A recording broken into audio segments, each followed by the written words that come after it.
All right, welcome everybody to Fight for Liberty Live. This week we are going to be joined by special guest Reed Coverdale. He is naturalist capitalist on Twitter and a good friend of mine. So, Reed, can you hear me? I can hear you. How you doing? Awesome, not too bad. How are you?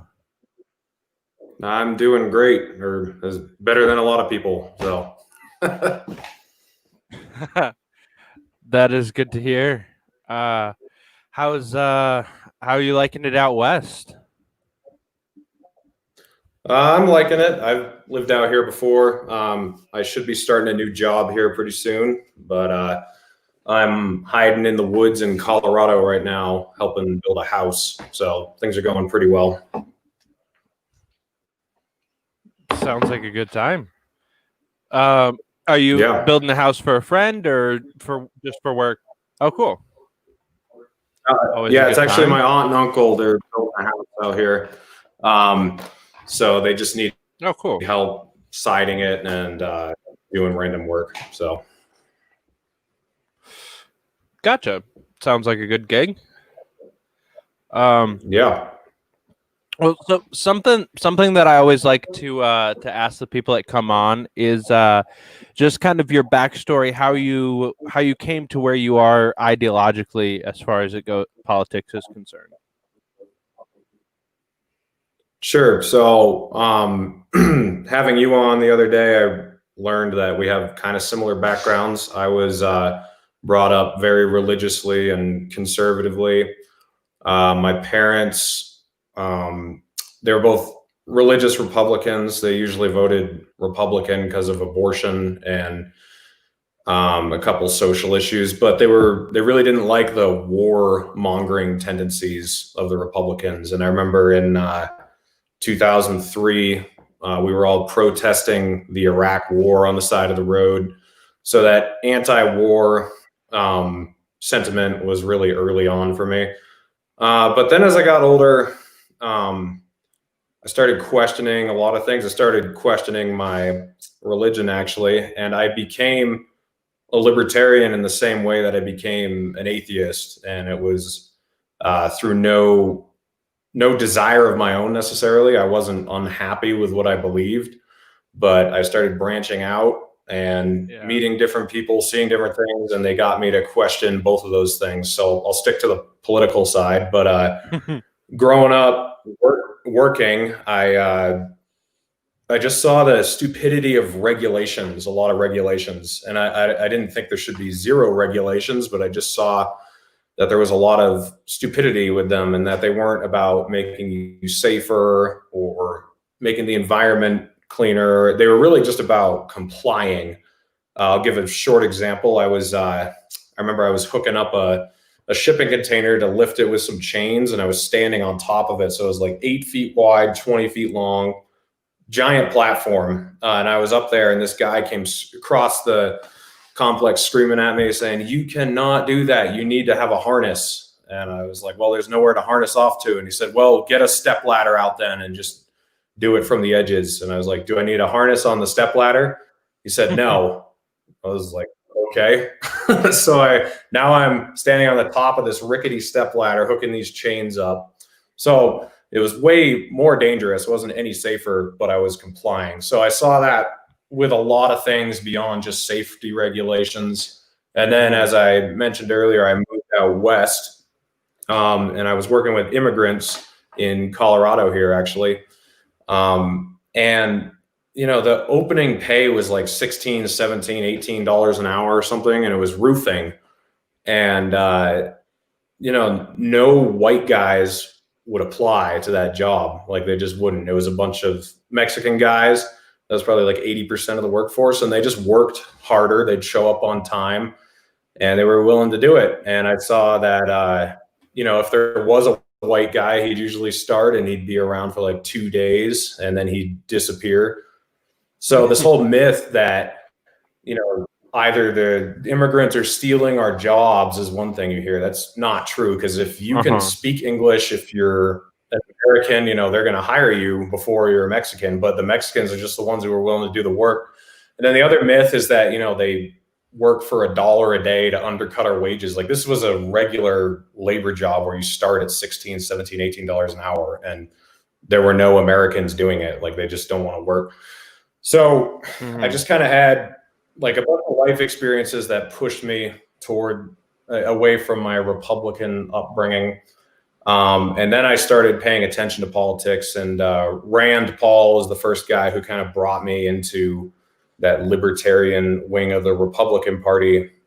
But it's become obvious that the Republican Party is not a vessel for libertarianism at all. So I've left since 2016, and that's kind of where I am now. Like, I'm a libertarian now. I don't feel comfortable being a Republican anymore. Well, welcome to the club. I think I would say that the party gained a valuable asset. I like how you. I was talking to a friend of mine that was just asking who I was having on the show tonight, and I mentioned that I like that you're a very like solutions oriented person. You don't spend a lot of time talking about the problem unless you have something to talk about. Like, this is how we can fix it. You do your homework and find a bill that actually would have solved the problem 3 years ago, but nobody voted for it or something like that. And I really appreciate your outlook on politics. So what kind of got you to go from just feeling like a libertarian to actually acting out and, working for campaigns and doing a YouTube channel and really getting involved? Yeah, so that's a great point, because I've been personally libertarian for a while now. But I remember about a year ago, I actually said that I wasn't even going to vote for president in 2019 or 2020. I wasn't even going to get involved at all, because I was just so fed up with it. I thought it was all a joke. They're all the same. No one, everyone gives everything lip service, but then they don't do anything.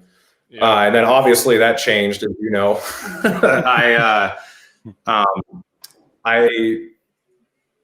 I guess I found out about Tulsi Gabbard last summer, and there was something strikingly different about her.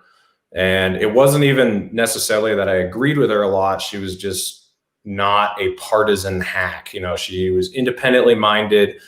She would look at she'd look at a problem and think about a sensible way to solve it, not just a political party solution or whatever.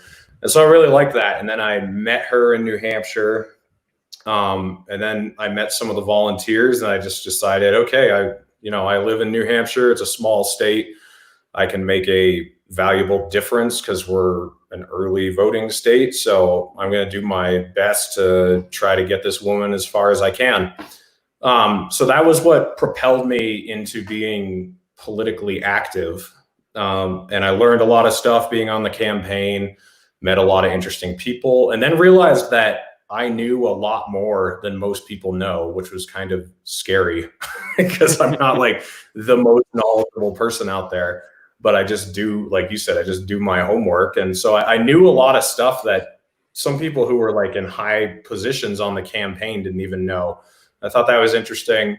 And then we all know how the campaign went. She dropped out eventually, didn't win. But the campaign transformed my thought process about how, whether or not you are involved in politics, politics will involve itself with you eventually. So you have to care, you have to do stuff, you have to get out and get people to vote.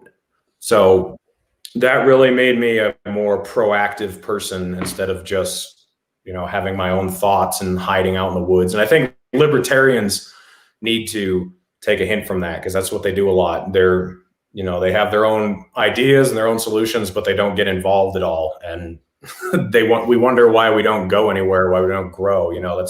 We need to be involved. So I'm glad Tulsi Gabbard woke me up and got me involved.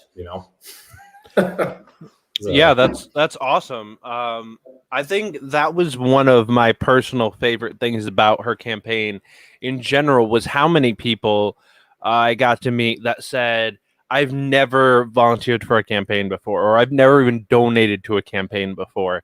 Now all of a sudden, like, doing some crazy stuff like just giving up days or months of their lives to work for a campaign, doing something that a year ago they gave no fucks about politics at all. And I think that's the only way that we're going to actually change the country is if more people wake up and say, "Hey, we have a duty to be involved in this process, to help people break out, to help tear down this establishment that just keeps giving us the same shitty choices every 4 years or every year, really, because this is a problem at every level of government." Um, it's going to take a lot more of you and me waking up and saying, "Hey, we can do something about this." Um, and it's nice to see. I saw Gary Johnson wake people up. I saw Bernie Sanders wake people up. I got to see Tulsi Gabbard wake people up. Even Justin Amash, even though he was only there for like 2 weeks, got people involved that that normally wasn't. So I'm excited to see future years and just like keep. Hopefully, eventually, there will be a critical mass of people that actually care about what's going on, that they can no longer just keep sliding these rapists and war criminals under the table at us and us have to pick between the two of them.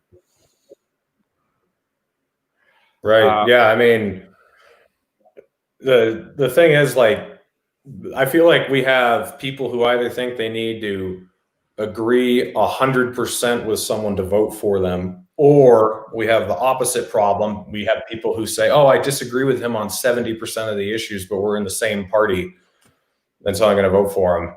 Like those are both a huge problem. We need people to find people that agree with them. I like Larry Sharp's 80-20 rule. I think that's a good way to look at it. If I can find someone who agrees with me on most things, that's good, and I'll support them. And it shouldn't have anything to do with party. It should have to do with issues and, to an extent, what that person seems mentally capable of. If the Democrats had someone who I thought was mentally stable and had reasonable solutions, even if I disagreed with them a lot more than I did with the Libertarian, I'd be willing at least to look at them and think about voting for them. But they just, like you said, they just keep throwing us these absolutely inept idiots every time. It is ridiculous how much worse it's gotten if you really think about it, because I mean, I'm part of the group that's very cynical, and I believe that we haven't had a good president in a very long time, like since Washington possibly, but it's still gotten significantly worse. Like, we can just go back to even Bill Clinton. I feel like was so much better of a bad choice than like Joe Biden. Like, how did we go from just like these sociopath, like womanizing, like douchebag types, which, like, in all honesty, I can understand why people fell for that from somebody like Reagan or Clinton. They were good at what they did. They were good speakers. They were charismatic. They were awesome people, even if they were shitty for the country. Now, how do we go from that to these like senile, like 80-year-olds on their deathbed? Like, if you're gonna make us swallow something horrible, at least make it look good, like Bill Clinton or Tulsi Gabbard. At least give us something charismatic to follow, even if it's off a cliff. Like, give us something to follow. Yeah, I mean, I'm not sure of voter involvement statistics. Are they like way down from what they used to be? Do you know? Are they higher or lower than they used to be? Or I honestly haven't gone back. I've looked at like 2016's voter statistics a lot, but I have no idea what those are compared to 30 years ago. Yeah, because I feel like no idea. Knowledgeable people don't want to be involved. Like they realize what an idiotic shit show it is, and they just resign themselves from involvement. And then you kind of have the dumb, like, partisan idiots who just always vote for their party. Like, that, you're never gonna dissuade them. They're going to go vote red or vote blue or whatever. So I just feel like thoughtful people are fed up and they get involved like you and I did, and then they get crushed, when something doesn't go their way. And so they're just like, fuck it, I'm never doing this again. I don't care. Where, people like you and me, even though we keep getting crushed, we're the ones who have to keep fighting because we're up against a bigger, more powerful game. But I mean, you're totally right. They've gotten worse and worse. And I don't know how they get away with it. Like, we got two guys who can barely get through a sentence. One guy because he's got dementia, and then the other guy because he's an idiot. It's just like, out of 320 million people, how did we get down to these two guys? Right. And why? Yeah. And the funny thing about Trump is like nothing was on his side, purposefully at least. Like the media made it a lot easier for him, but there was no like entity really pushing him. And then I feel like the same thing almost for Biden. Like I think at the end the establishment was pushing him, but at first I think they were like, okay, Buttigieg, Klobuchar, like let's look around here. What can we get? Right. And then it just didn't work out. Like, okay, we've got to go with this guy, I guess. It's not like they wanted him at all. So it's not like the establishment is pushing these idiots on us either. I mean, we're choosing them, which is just mind blowing. And it just shows how uninformed and stupid the public is becoming. So I think a lot of people like to blame this on the media or the establishment. I really blame the people for just being dumb. I think if everything was completely transparent and completely laid out, everyone would still be an idiot and not bother to do any research, just because that's what America is now. We're just a bunch of idiots. Yeah, I mean, you're definitely right. The primary process has become it's the kind of environment that's so petty and so full of bullshit that it's not inviting to intellectual people. So you have to either be fired up about it, like you and me, or somebody that's like, Amy Klobuchar is the best, like because they're that idiotic and somehow like Amy Klobuchar or Kamala Harris. But I mean, it's all the same kind of person, the same person that'll come out and do something for Tulsi is out there doing something for Kamala, just with different ideals, right? But the vast majority of the country doesn't give a shit. I was talking to my mom the other day, and she was like, she's a registered independent in New York State, so we have closed primaries, so she can't vote in the primary anyway. She basically just waits till November. She's like, they give me my choices and then I pick. She takes no part in the primary process at all, because why bother? It's her vote does not matter for anything larger than state legislature, because in New York the Democrats win the Electoral College every single time. You will have a Democratic governor. All of our votes go towards the Democratic presidential candidate. Like, it doesn't matter if you show up unless you're voting for something local. And that's why I champion local elections so much, because that's when we can actually come together. We can't change 15 million people's minds in 1 year. We can change maybe 10,000 and get some small town somewhere, get a couple of mayors elected, something like that. That's doable, at least. Yeah. I mean, that's why I started my YouTube channel, because I don't have a ton of subscribers yet. I don't know how big it'll get, but I figured, I can try to be involved with a political campaign, but like you just said, the likelihood of success is very minimal. So if I can the purpose of my YouTube channel particularly is having other regular people on to talk about how politics or religion or whatever has affected their lives specifically. Because you can listen to Jimmy Dore or Nick Gillespie or John Stossel or whatever. You can listen to them all talk, but for the most part they live in an ivory tower to an extent. They're not like everyday blue collar workers. And so I have the views I do because of what I've seen in life, and it has pushed me in that direction. So I want to talk with other people about why they think those certain things. And then hopefully people watching the show will be like, oh, yeah, that makes sense. And then they'll start realizing that all these issues do come home, that it's not just about stopping arming terrorists in Syria. That's not the only thing that matters. Like, it does affect your job, it affects your income, it affects everything. So if you can't be selfless enough to care about things like foreign policy, you will care about how it affects you personally. So that's what I'm trying to get, because Americans are selfish. So I'm trying to get them to see why it affects their life. So that's an important distinction to make. That's you're fighting the good fight right there. There's a lot of people that don't make those connections. You're right. Foreign policy is domestic policy, as Tulsi always says. One thing I will say, though, I know you said regular people, but if you get the chance to ever get Nick Gillespie on the show, do it. He's awesome. I've got to drink a beer with him on 2 different occasions because he lives in New York. So he comes to the Libertarian meetings every once in a while, but I've gotten to talk to him on a number of occasions. He's a really good guy.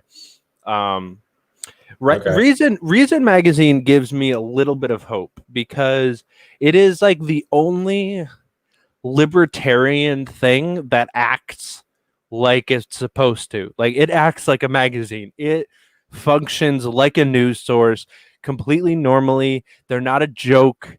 They're not anarchic. They just report the news like Fox does for the Republicans, but for us, they're the one thing the libertarians have that just like behaves like mature adults.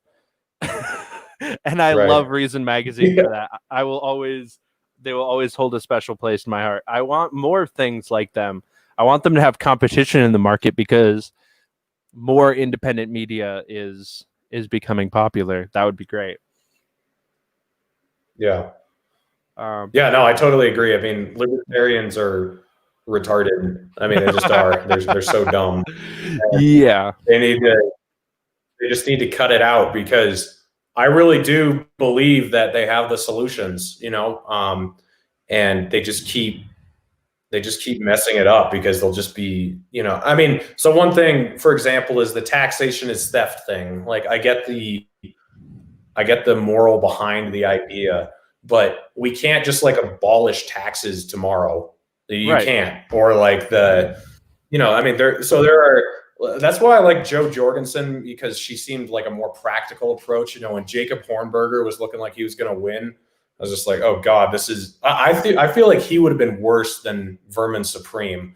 Like, we could recover from Vermin Supreme. I don't think we'd recover from Jacob Hornberger, because that just solidifies us as this completely idealistic, unrealistic party that has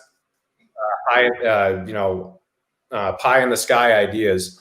And so we need people who can eloquently show how we could move in that direction in a realistic way. And we need people to show how a lot of social programs and government things in the economy have really hurt us. We need people who can really show that, because if you just present your message like, oh, we got all these welfare queens and people on Social Security and we just want to get them off of it right now because they're lazy, that's not a way to present that message. Like, you should present the idea that the war on poverty kept communities, especially minority communities, poor, and how a lot of these policies like the $15 minimum wage and equal pay for equal work and all these things that sound great, like if you really take them apart in an analytical way and look at how they affect communities, they don't work and they don't help. So what they've done is they've made us think we need these things when they're what are hurting us. But you got to be able to, that's what I try to do on my show. I try to take it apart little by little, show them this is why it sucks, this is why it doesn't work, instead of just going with the the old-fashioned libertarian approach of not caring how your message is received and just spouting off these crazy talking points and expecting people to be like, oh yeah, that sounds like a great idea. Because if you're not a young white guy who owns guns and smokes pot, then the generic libertarian message presented in a callous way is not going to resonate with you. You've got to prove to that Black mother in Detroit why libertarianism is going to help her. You've got to point out to the guy living in Los Angeles who's paying, $2,400 a month rent on, a studio apartment and who has 80 grand in debt from school. Like, you have to prove to him why libertarianism is the right way. Because as long as we're just spouting off this, we need machine guns unregulated and we need to deregulate all drugs and that's all we care about. Like, if that's the only message you can present, your movement's not going to grow. You've got to be practical and intelligent about it. And I think Reason Magazine, I agree. Like, I think they do a good job of it. And Nick Gillespie's good. And John Stossel is pretty good. I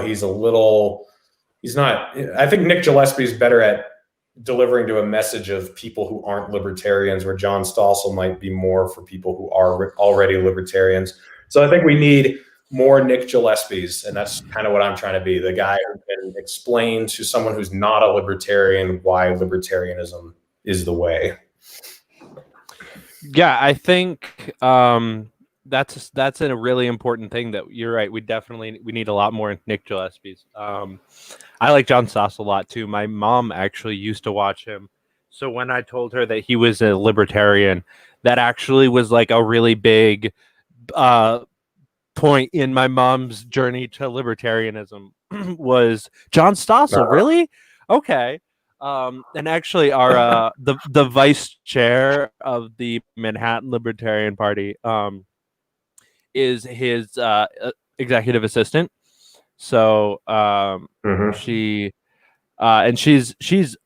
amazing. She has done so much work for the party. When he joined Reason and brought her on, like just him moving her to New York City was a good enough thing for the Libertarian Party that I like him for that, even though I don't think he had any idea what he was doing there.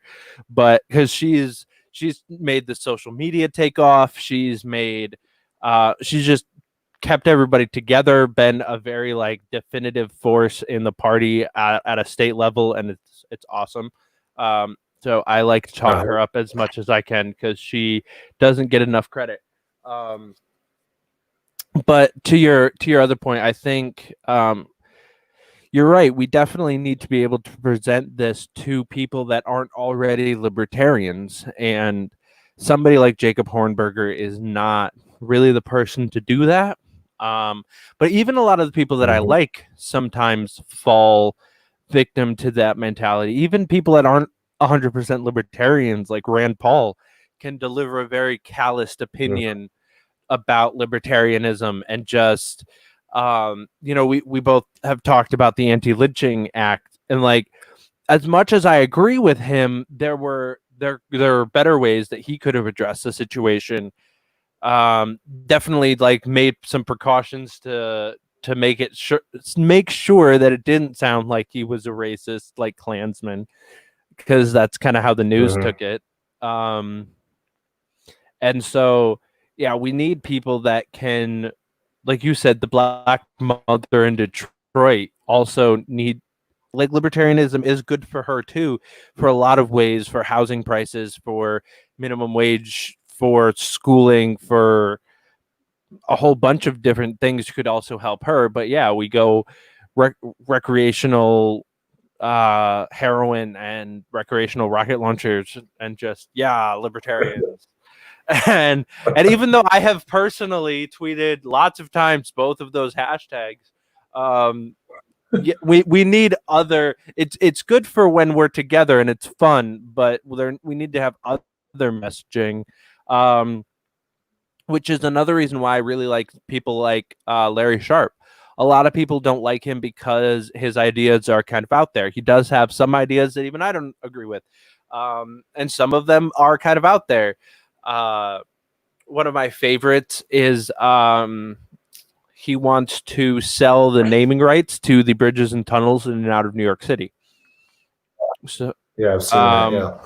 So some people think that's stupid. Some people think that's brilliant. I think it's very smart. I personally I've tweaked the idea a little bit in my own platform.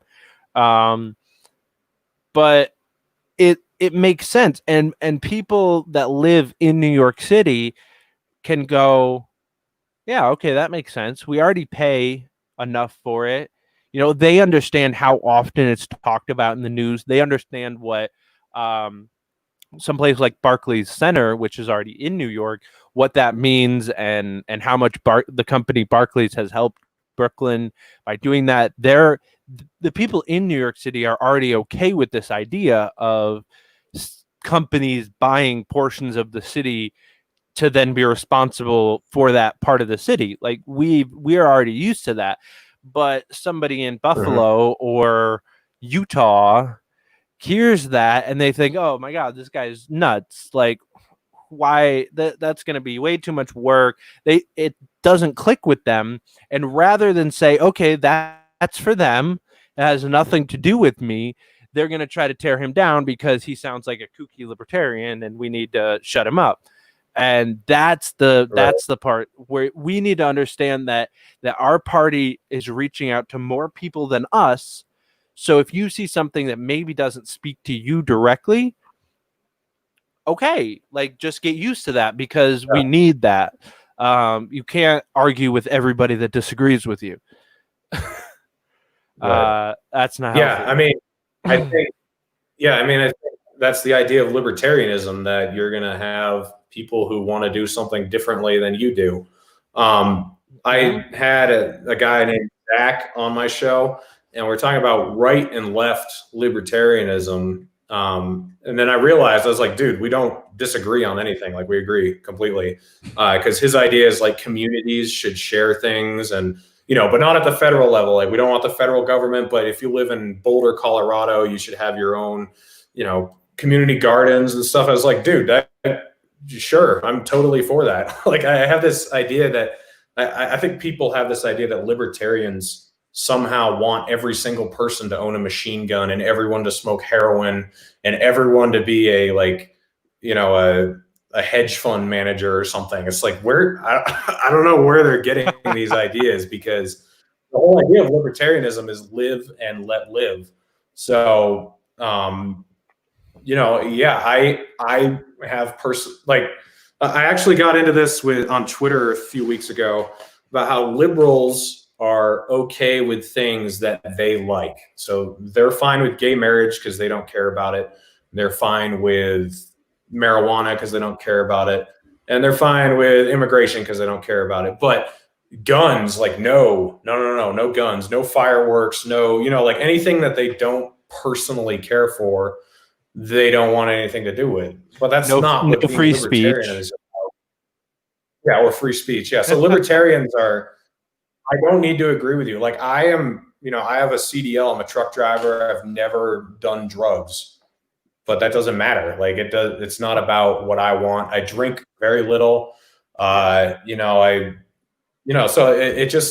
it's not about my personal life. It's about realizing that the government is not the tool for morality. Like, if I had a friend who was doing heroin, I would encourage him not to do it, on a personal level. I would tell him, dude, that's bad for you. You should get help. I don't think the government should come in and punish him for what he puts in his body. So they also have this idea that we're like completely morally deficient creatures who just think anyone should do anything. It's like, well, no, I mean, I have a very moralistic life, and I would try to encourage my friends to live that way. If I had a friend who was cheating on his wife, I would not be happy with him. It's just, we don't think the government is the tool to instill morality. That's just not, that's not how it works. So it's about realizing people are different. People will make their own decisions. And if you want to influence other people, it's probably best to do it on a personal level, not call the police on them and have them enforce it. Yeah. My dad and I were actually talking at a considerable length today about the idea of kind of having like an alternate police force. That's like step one. Like, it could even be part of the police force, because we're talking about like reasonable next steps to like how we defund and shrink the police without like just gutting the system and starting from scratch, which I'm completely fine with that solution also. But we were just trying to like brainstorm. We were driving, so we are just kind of brainstorming other ways to do it slowly and more logically. And that was like we decided that a good way to do it would be to take like a good 20-30% of the police and drastically change their job description, that they're step one. That's who 911 dispatches. And for a domestic disturbance call, they are a trained like therapist, like couples therapist, basically. They're going to the house to de-escalate the fight, to calm them down, to try to maybe resolve something, maybe give the wife a ride somewhere else, make sure that everybody is safe. Doesn't come in gun drawn. He comes in completely with the mentality of, okay, let's make sure that everybody walks out of this situation safely. And those people have the discretion to not report what's going. This doesn't have to go on your record that you got the cops called on you for a domestic dispute, because even if nothing happens, even if there's no charges, even that 911 call from your neighbor stays on your record the way that the system works right now. So you have to be worried. My dad was talking about every time he hasn't called 911, it's not because he was scared of what the cops might do, but because he was scared of how much he might ruin the person's life and how they might respond. If you call the cops on this couple that's fighting in a parking lot, they see that it's you that called the cops. This guy who's now has a whole shitstorm going on in his life because the cops are now involved in his personal life, now knows what you look like, knows what car you drive, and is not going to be happy with you for quite some time. We need to make sure that there's somebody that we can call, be like, can you just go check on them and make sure that everything is okay, not arrest anybody. And I think reasonable solutions like that are something that the Libertarian Party has championed for quite some time. And then we just kind of get caught up in this idealism of, because most of us are also okay with just no police, just like almost complete anarchy. And we need to understand that not everybody's okay with that, and come up with other ideas that are a little bit easier to swallow. Because we can go from defund the police to disband the police to, community police. We can get there, but the general public is never going to vote for anarchy. That's why Adam Kokesh will never be president. It's never going to work. I think like this might be one of the less libertarian things about me. Maybe, I don't know. I think there's such a sliding scale of what a libertarian is, but I think some programs that some libertarians want to completely trash, I think there's been uses for them. And John Stossel even agrees with me on some of this. Like, I think the EPA has done a lot of good in this country. Like, 60 years ago, or I can't remember how long it's been in, but we had filthy rivers and filthy air, and the EPA has made a difference. So what I want to do is I want to audit all of these departments we have, like really look at them, see what money we're wasting. And if there's like 99% of a department that just seems useless, then I'd like to merge it with another one and downsize it. But this approach that like we need to get rid of everything except the Department of Defense, I don't really agree with that. I think we should have something like an FDA. I think the FDA we have sucks, and it lets us eat poison basically anyway. And the drugs aren't necessarily good that make it through anyway. So the problem is now it's bloated and ineffective. It's basically useless. But I think there should be something there. I think instead of the government providing things, I think it should be a standard assessor, or like a a restrictor. That's really what the government's good at. So I think like with the Department of Education, instead of enforcing Common Core standards and ways to teach and all these rubrics or whatever, they should just say like, you have to pass this testing. As long as you pass this testing, you're good. Teach however you want, use your funds how you want. EPA, same thing. Like, I think there should be an EPA and that it has some guidelines, but when it gets so convoluted and over bloated, it basically is completely ineffective. So I just want to, I'm not an anarchist. I just want to make the government as efficient as it possibly can be and as small as it can be. And I think the same way, like, about the economy. Like, I'm a capitalist, but I do think you need some regulations. I think you need some environmental regulations. I think some safety regulations are reasonable. I just think things are so far the other way now that we need to tone them way, way, way back. But I think that's going to be a more effective way to pitch it to the public too. Tell them, if you tell them we're going to get rid of the FDA, they instantly think we're going to be eating rat poison tomorrow, and I don't think that would happen if you got rid of the FDA. But no. You've got to present it in a practical way that they'll listen to. Like, tell them about, how the FDA slowed down the response to the coronavirus, and tell them about all the shitty food we get to eat anyway. And, just to say, like, look, we need to cut this down to the bone as much as we can and make it operate efficiently.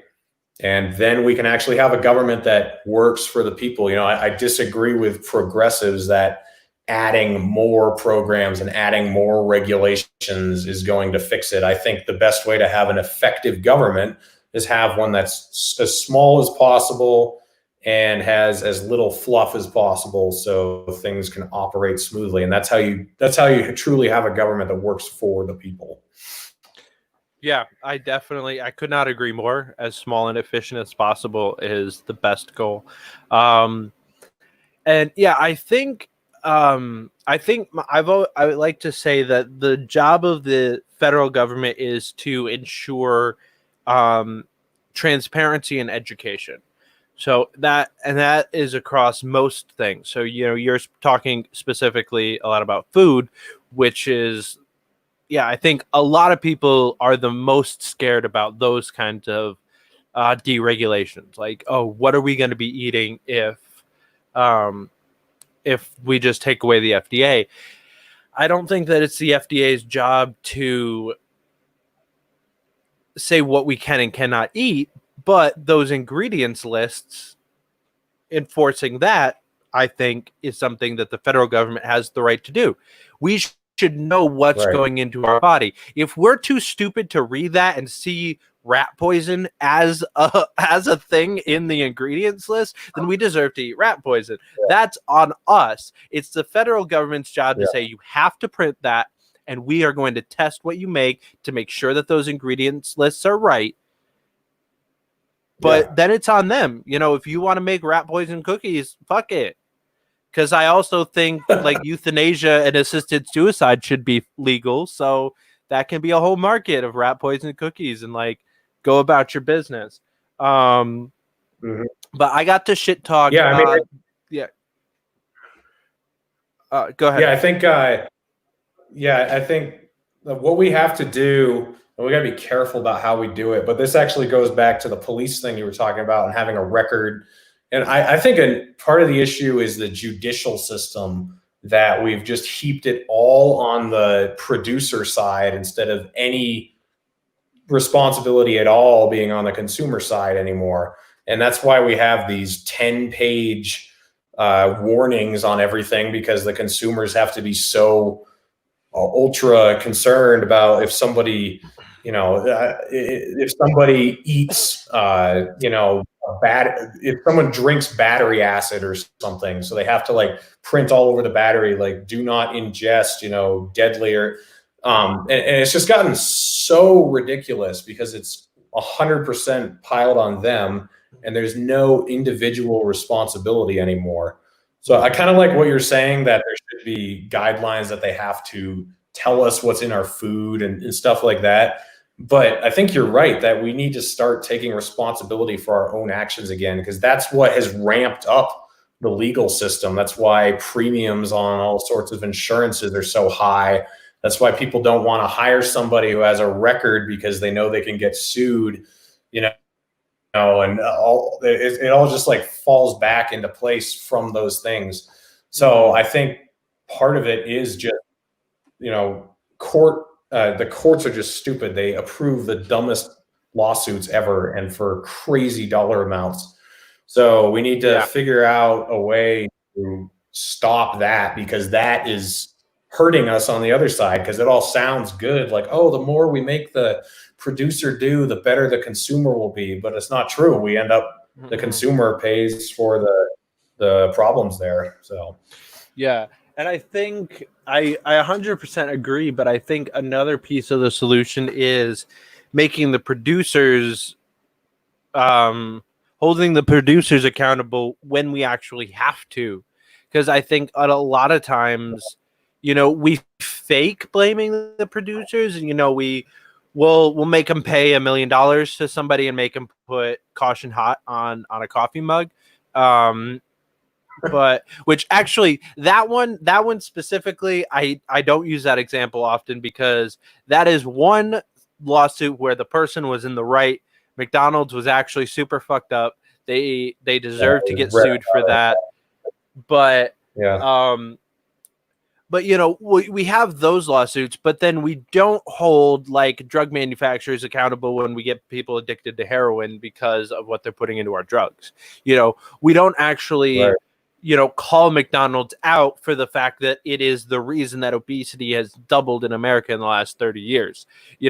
We're not actually holding them accountable for the things that they're really doing. We're just faking it and being like, you evil corporations, and then just kind of letting them still do their shit. Meanwhile, we're getting dead, like allergic to everything and dying slowly and all of these problems, and they're just raking in the dough from killing us. I think the problem there, they have the funding and the power to jump through loopholes and hire better lawyers. And so the people who end up getting hurt by these things are actually a lot of smaller businesses. They end up having to pay those heavy fines, and a lot of these corporations can get away with it, It's kind of ridiculous. I definitely, as the last couple of weeks has happened and the world has been kind of on fire, I've given a lot of thought to just, what can we do? Is the country too far gone? Has kind of crossed my mind quite a few times. And I'm curious your opinion on that matter. Do you think that it is possible to rein back power from the government, that it's possible to actually do this peacefully through elections and through education? Or do you think this is one of those situations where it's either going to just collapse it on itself because they're terrible at what they do, or we're going to have some kind of a civil war or something before something changes? Well, I think we've been through tougher circumstances than this before, but the parameters are different. Like, I think we just went $26 trillion in debt today. That's somewhere we've never been before. We have no trust in our electoral system anymore. That's a problem. We don't trust the police anymore, so like, I think going through World War II or the Civil War or something was tougher, but they were parameters that we could sort of gauge. Like, this is kind of just out there. I don't know if we can save the country, because I do think it's not just the elite and just the media, just the powerful political parties that control us. I really do think the people are stupid and they don't want to hear solutions. And part of how I know that is just from talking with them, because you open their eyes to something and they get angry at you. Like, they don't want to hear anymore. They'll block you, or they'll just stay away from you. So I guess the only hope would be that something as bad as what's going on now could get people to care more about what's happening than about their personal space and their safety bubble. If they've lost their job and they see rioting in the streets and they see the debt skyrocketing as high as it is, maybe they won't care necessarily about having their feelings hurt anymore. They'll be like, okay, I want to know, what are these issues that have led us here? And so I think if people really research and with an open mind, they will realize that the Libertarian Party has been warning about just about every crisis we've ever run into, except for like the coronavirus, because that was unexpected. But, this bubble economy we've had, that it was going to crash and that it was going to be exposed, that the top had all the wealth and everyone's living paycheck to paycheck. Like, we've known that.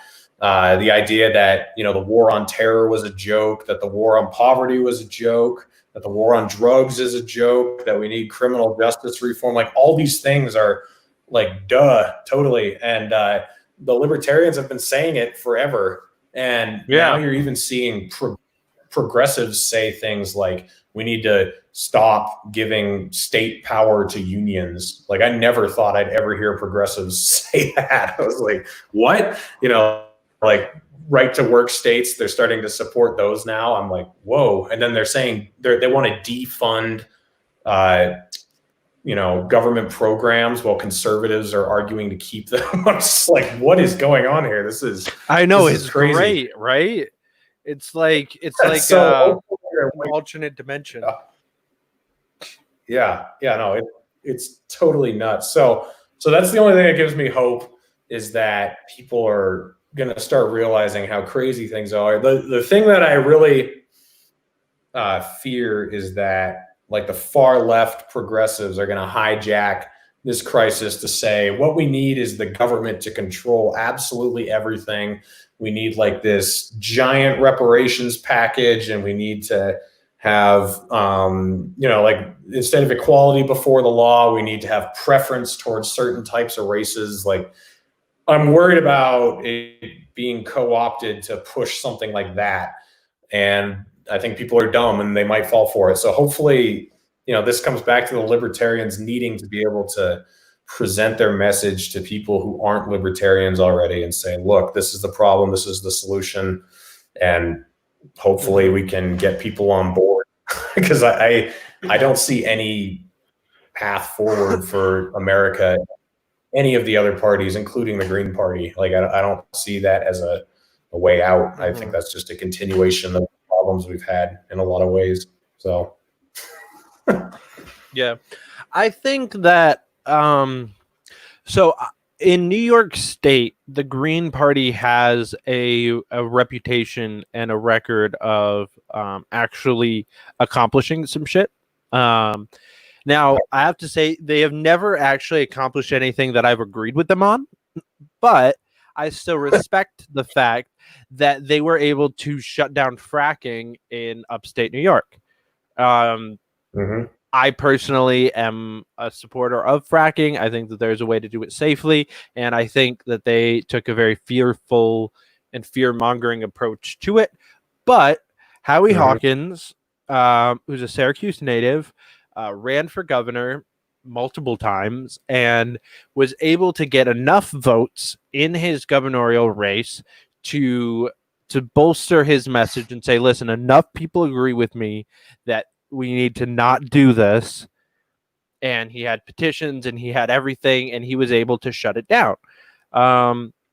So I think the Green Party has a lot of issues, and they're pretty fucked up on a national level, even worse than we are, which is hard to believe. But I think that there are pieces of the Green Party that could also fit what you're saying of, offering another way outside of the duopoly that could lead us towards reasonable change. I see them as an option for that, but it's going to be tough breaking that duopoly in any direction, but for the Libertarian Party and for the Greens. But I would love to see an America where we all have representatives in Congress, and like the Progressive Party and the Conservative Party, all have representatives in Congress together. I don't want to see this turn into just another duopoly where it's the DSA Right. versus the Libertarians.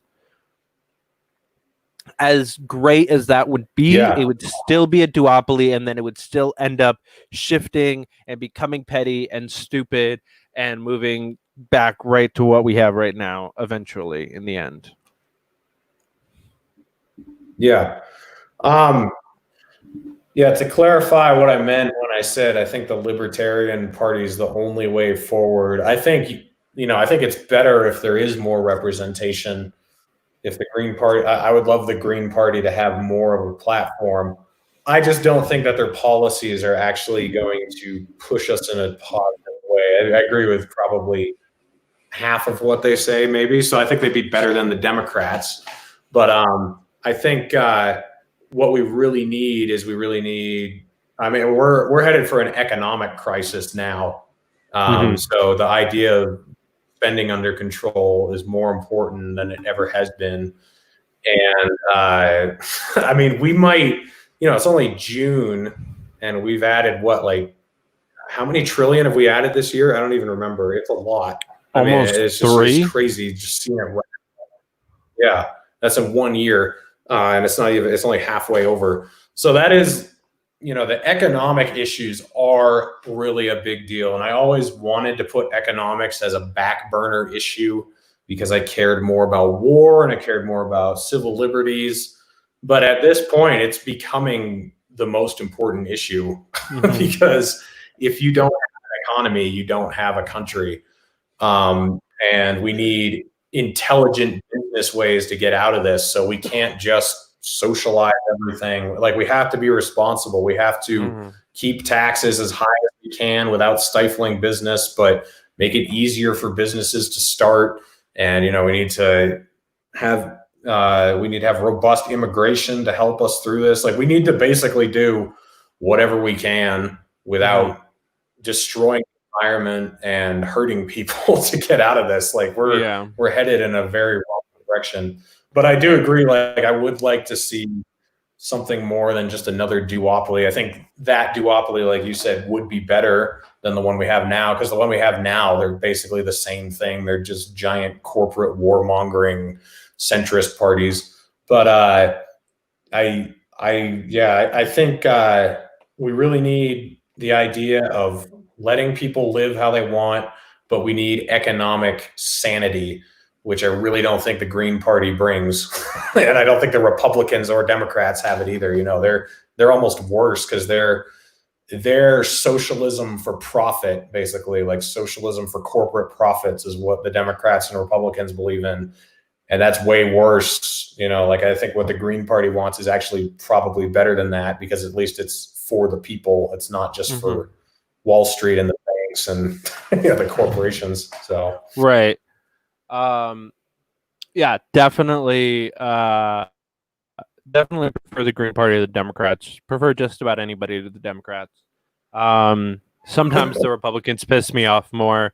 But like you said, they're both fake. They're both just centrist parties pretending to be something that they're not.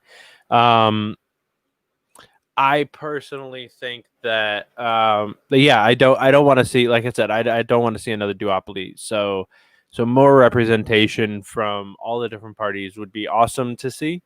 But I'm working towards growing our party. It's definitely we're not taking a back seat to anything else, and I'm excited to see possibly us lead the charge. We are the only third party with representation in Congress. That's something cool that we can say. And hopefully I hope he wins re-election. That would be kind of sad if he does not. I think that's gonna mean a lot. That's gonna be how we figure out whether or not the duopoly really can be broken, or if we're really gonna have to start local and move up. Yeah, I mean, I would love to see Rand Paul and Thomas Massey leave the Republican Party. Like that would give me so much joy. The only thing I wonder is if they become irrelevant then, because I legitimately think if Rand Paul were not in Donald Trump's like inner circle, we'd be at war with Iran and we would have expanded our destructive foreign policy. Like I just like you, I hate like seeing him cozy up to Trump. Like it makes my skin crawl. But I do think he's actually made a difference there. So I think it's actually worth the disgusting publicity or whatever. Like I would be more like Justin Amash, flipping off the two parties and doing my own thing, but there's no way Justin Amash has any influence over Donald Trump. Right. So it's like, but I mean, at some point, like Rand and Thomas Massey have to realize, even though they get these like tiny little victories, like we haven't gone to war with Iran, great. But look at what the Republican Party is becoming. Like it doesn't represent what either of you guys stand for. And you know right. that. Like it's not a small government. It's not a responsible spending civil liberties party. It just isn't. So you should leave and try to grow something that would be. Because I think if we had people like Rand, Thomas Massey, even like Mike Lee, I wouldn't really call him a libertarian, but if we could get people to join the Libertarian Party who are high profile, that's huge. And I think it's the only way forward, because I totally agree with Justin Amash that the Republican Party is a burnt vessel for liberty and freedom. Like it's done. They're too far gone. Yeah. There's no way they can do it anymore. So yeah, they've really, really shown their true selves, especially with this this national protest. There is a bill on the House floor currently that drastically reforms the police, and it does not have a single Republican co-sponsor on it. It has like 140 something Democratic co-sponsors and nobody else. No, not even Amash. But Amash did write his own bill that ends qualified immunity. What I'm talking about is like 130 pages and does a whole bunch of other stuff. But like, yeah, why is the Republican Party silent on this? There's supposed to be small government for the people, protecting the Constitution, and they are nowhere to be found. Or if they do show up, they show up in a tweet from Donald Trump that says that a 75-year-old peaceful protester was actually an Antifa instigator with fake blood, fabricating a news story to get people mad at the police because there wasn't enough actual police brutality going on simultaneously that we had to like fucking fake an old guy going to the hospital. That is our president. Yeah. That's the Republican Party right now. If anybody's watching this right now and you're still a registered Republican, that's your party. Remember that. Yeah. No, it's like, it's really infuriating. And I've actually been waiting for Thomas Massey to co-sponsor Justin Amash's bill. It's just like, dude, what are you doing? Like, I think one Republican's co-sponsored it now, and it should have been Thomas Massey. Like, I don't know what his deal is. I'm confident Rand Paul will co-sponsor it when it's in the Senate, because he's talking about qualified immunity right now. But it's just like, dude, what are you doing? I mean, and I hate to say it, but I feel like Thomas Massey realizes he might not win re-election if he doesn't just like bow to Donald Trump and doesn't get that cop vote. So he doesn't want to, if he does co-sponsor this, he's gonna be really sly about it. Where, you look at Justin Amash, he just doesn't care. Like he's just he's just saying stuff left and right. Like, yep, we need to end qualified immunity and civil asset forfeiture. The police should work for us. He just doesn't care. Like there's no one holding him back. And that's the Thomas Massey and Rand Paul I want to see. I want to see them back like they were 4 years ago, like just when they were railing against Obama. Like that's who I want to see again.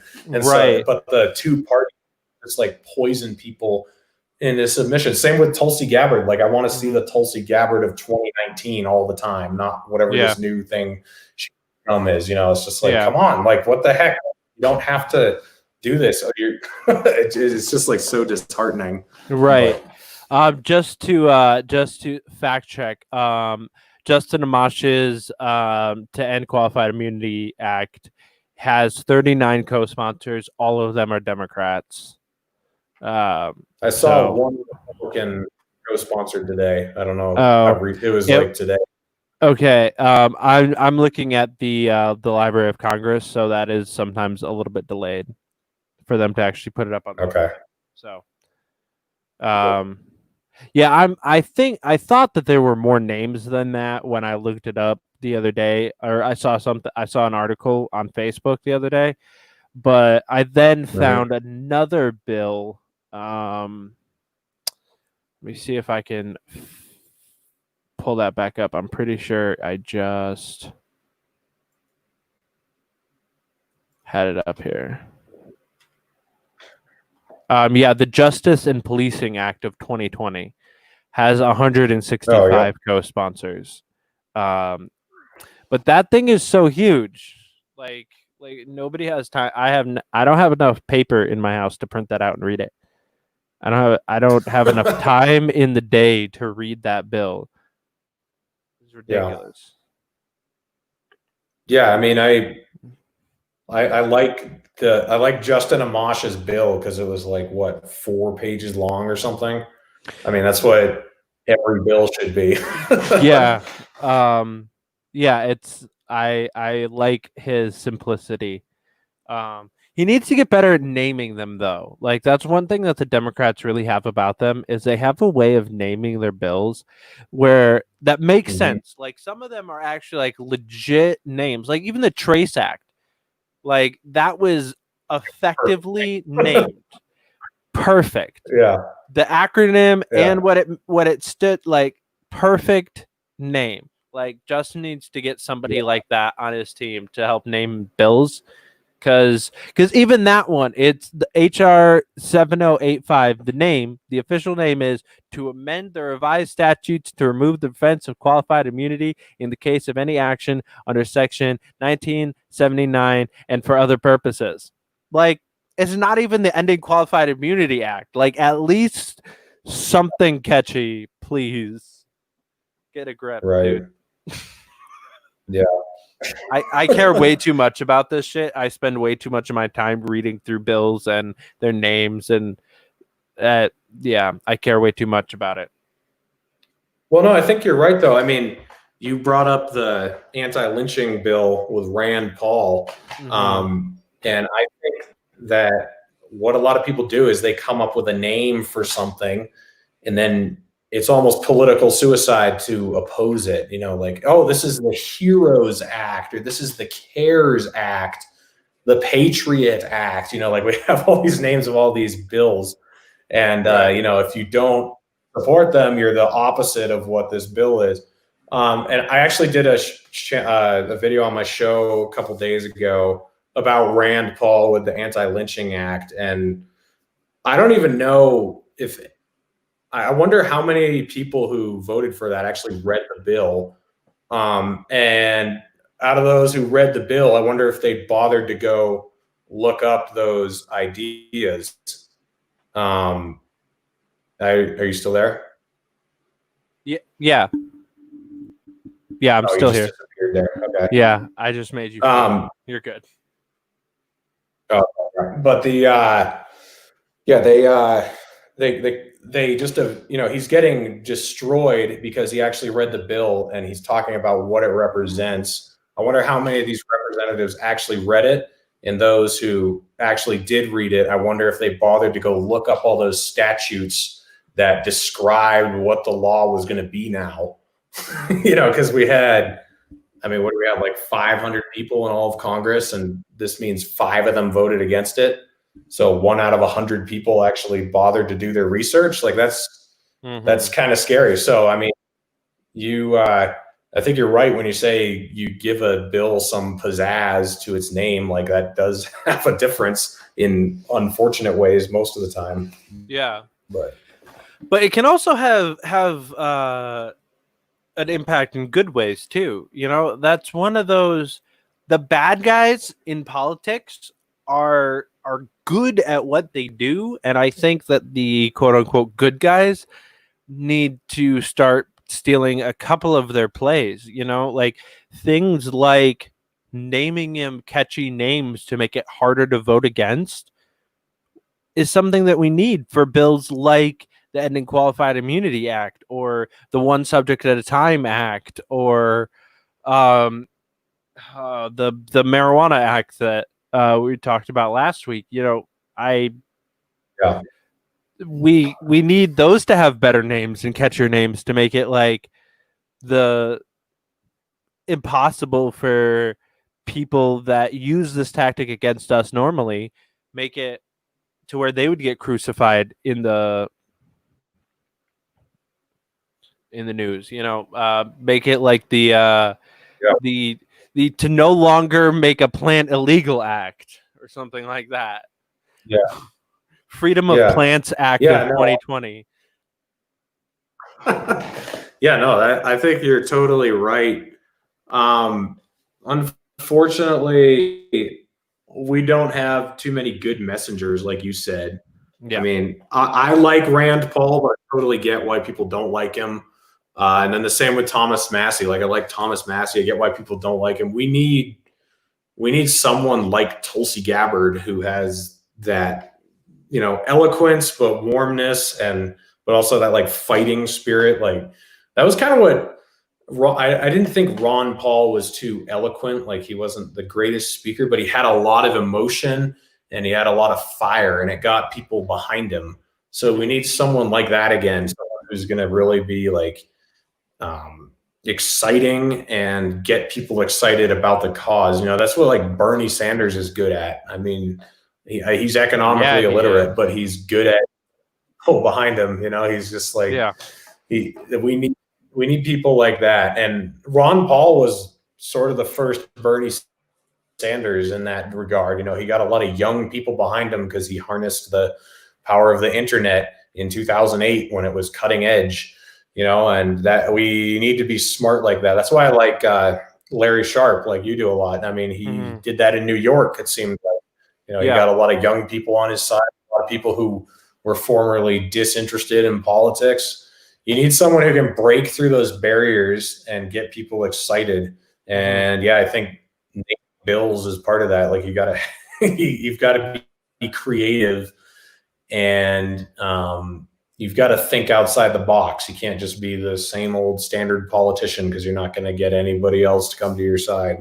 So yeah, and that's why I know that we have a differing opinion on this matter, but that's why I personally, even though I wouldn't vote for him in a primary, love Vermin Supreme.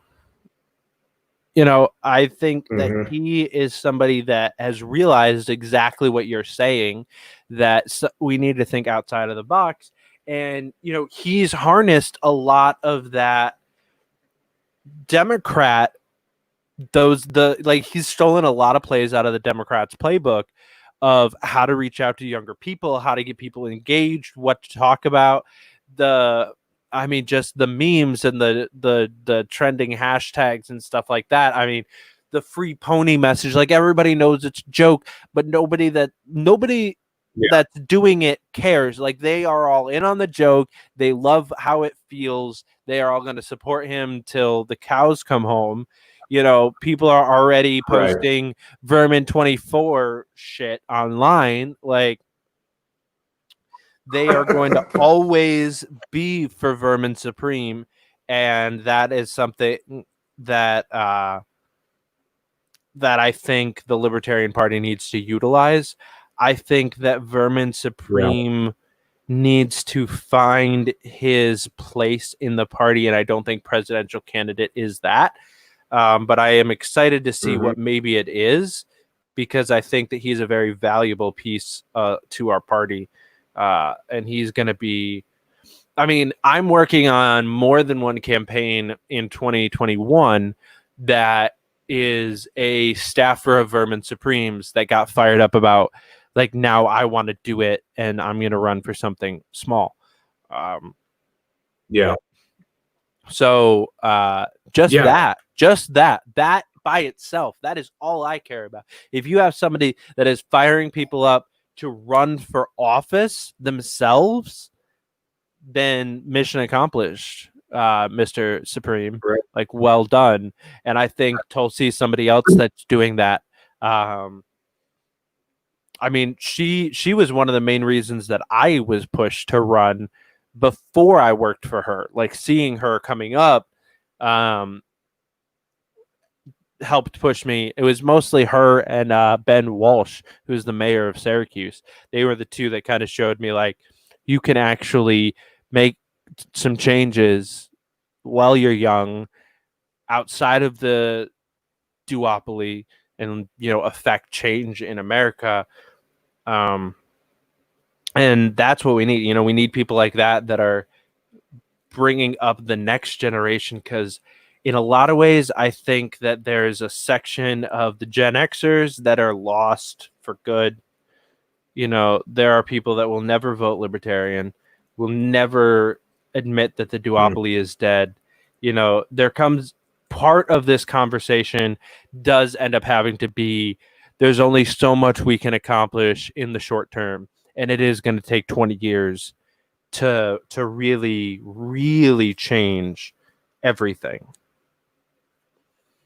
Right. I mean, this is the only silver lining that Trump is the Republican and Biden is the Democrat, because young people who care about politics are going to realize there's nothing for me in either of those platforms. And I think Barack Obama was like an exciting younger black dude, you know, and he was eloquent. And so a lot of young people were excited about that, which totally makes sense. But the young people now are not going to be excited about Joe Biden and Kamala Harris or whatever it is. So I think there's a lot of opportunity there to bring them in, because I think Vermin Supreme made a lot of valid points in the debates. He's like, young people are naturally anti-authoritarian. You know, they like guns, they like drugs, they, you know, like they like all these things that the Libertarian Party is in support of letting you, you know, do yourself. Yeah. And I think people are realizing that the Democrats are really authoritarian, that they're not the civil liberties party, that they're not the, you know, the social freedom party. They really aren't. Like they're, and it's the blinders are falling away. So I think it's really important.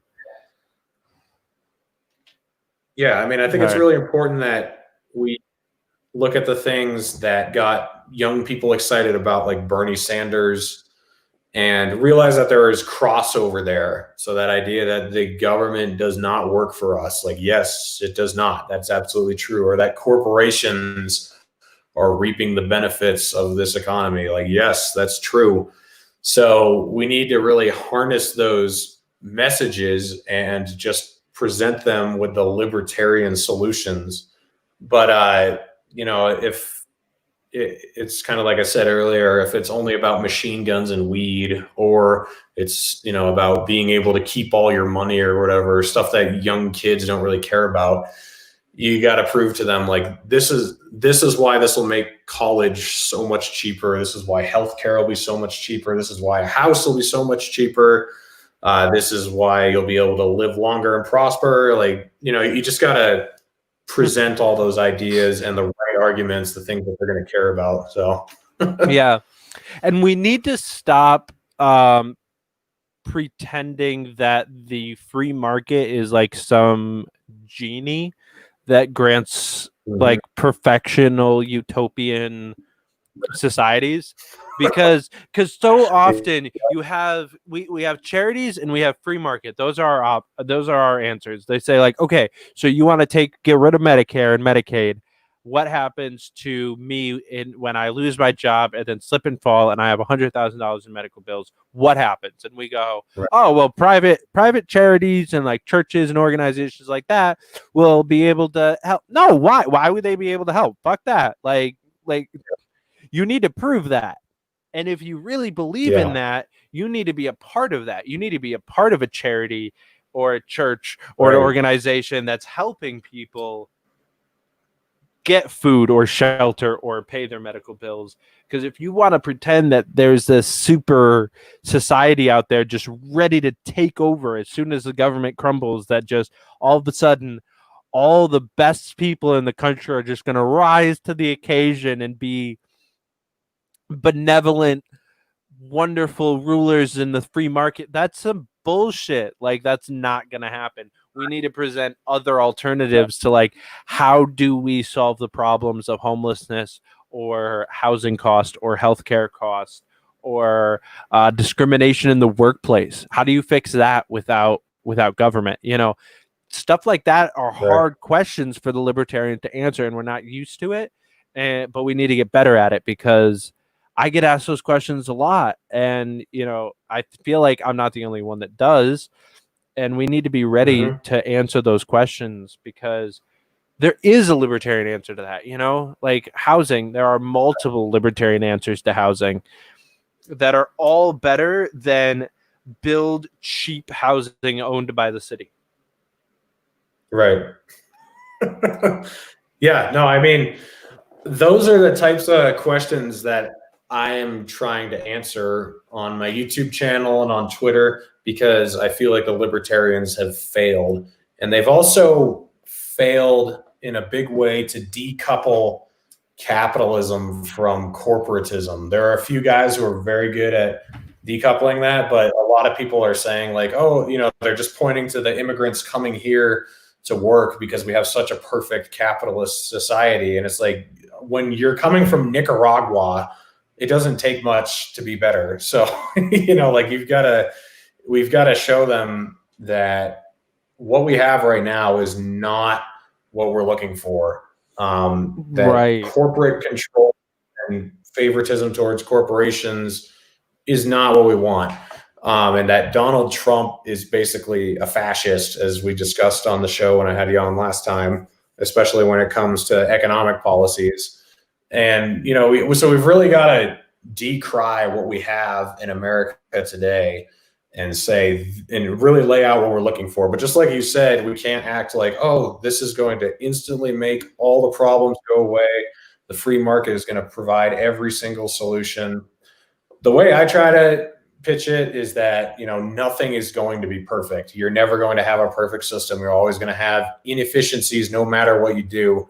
But free market capitalism is the fairest and most efficient way to get everybody what they need. And I even make the argument, that communist thing that says, like, from each according to his ability, to each according to his need.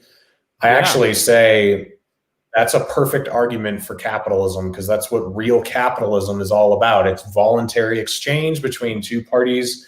If you have something I want, I work for it and I get it. There's no government coming in and piling regulations against the small business guy, but then giving the corporation a complete pass and giving him bailouts, giving him subsidy, way easier for him.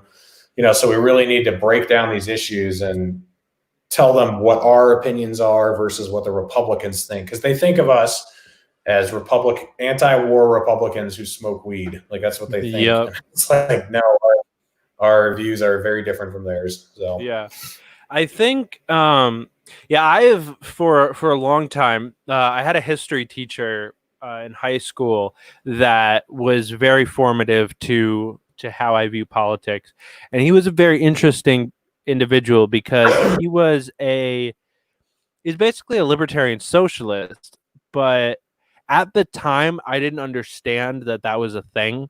So to me, he seemed very, like, bipolar almost, because he would switch back and forth between these two. Like, he had a shirt that he would wear, it was the big, like, Russian star, just says socialist across the bottom. Like, I mean, he would just wear that to our homeschool, like, Christian-y co-op thing. He would just wear, like, the socialist flag t-shirt. And so I learned about, like, Marx and Stalin and, early communism in Russia and what they did to Germany and how they helped Germany in the beginning, and then it turned bad, and how, like, East Germany was better than West Germany in the very beginning because they were able to help quicker and just like get stuff done faster and everybody was fine. And then it was really just the corruption took over. And, communism could work if corruption didn't exist. But unfortunately, humans are all imperfect. Corruption will always exist. And therefore, we can't trust any system completely. And like you said, I think capitalism and free market gives us enough checks and balances to make sure that the little guys get screwed the least in that system than the rest of the systems. But I want to touch on, you mentioned something a little bit before, and we kind of glazed past it, but you talked about how like the next generation was like uniquely set up to champion this, and how like people like Bernie Sanders have gotten the next generation to rise up. And something that I've been thinking about a lot, and especially with like the protests and stuff, and I've seen a couple of posts on Facebook and Instagram and Twitter and stuff, is like our parents and grandparents and like the corporate media in general, like Hollywood, trained us exactly for this.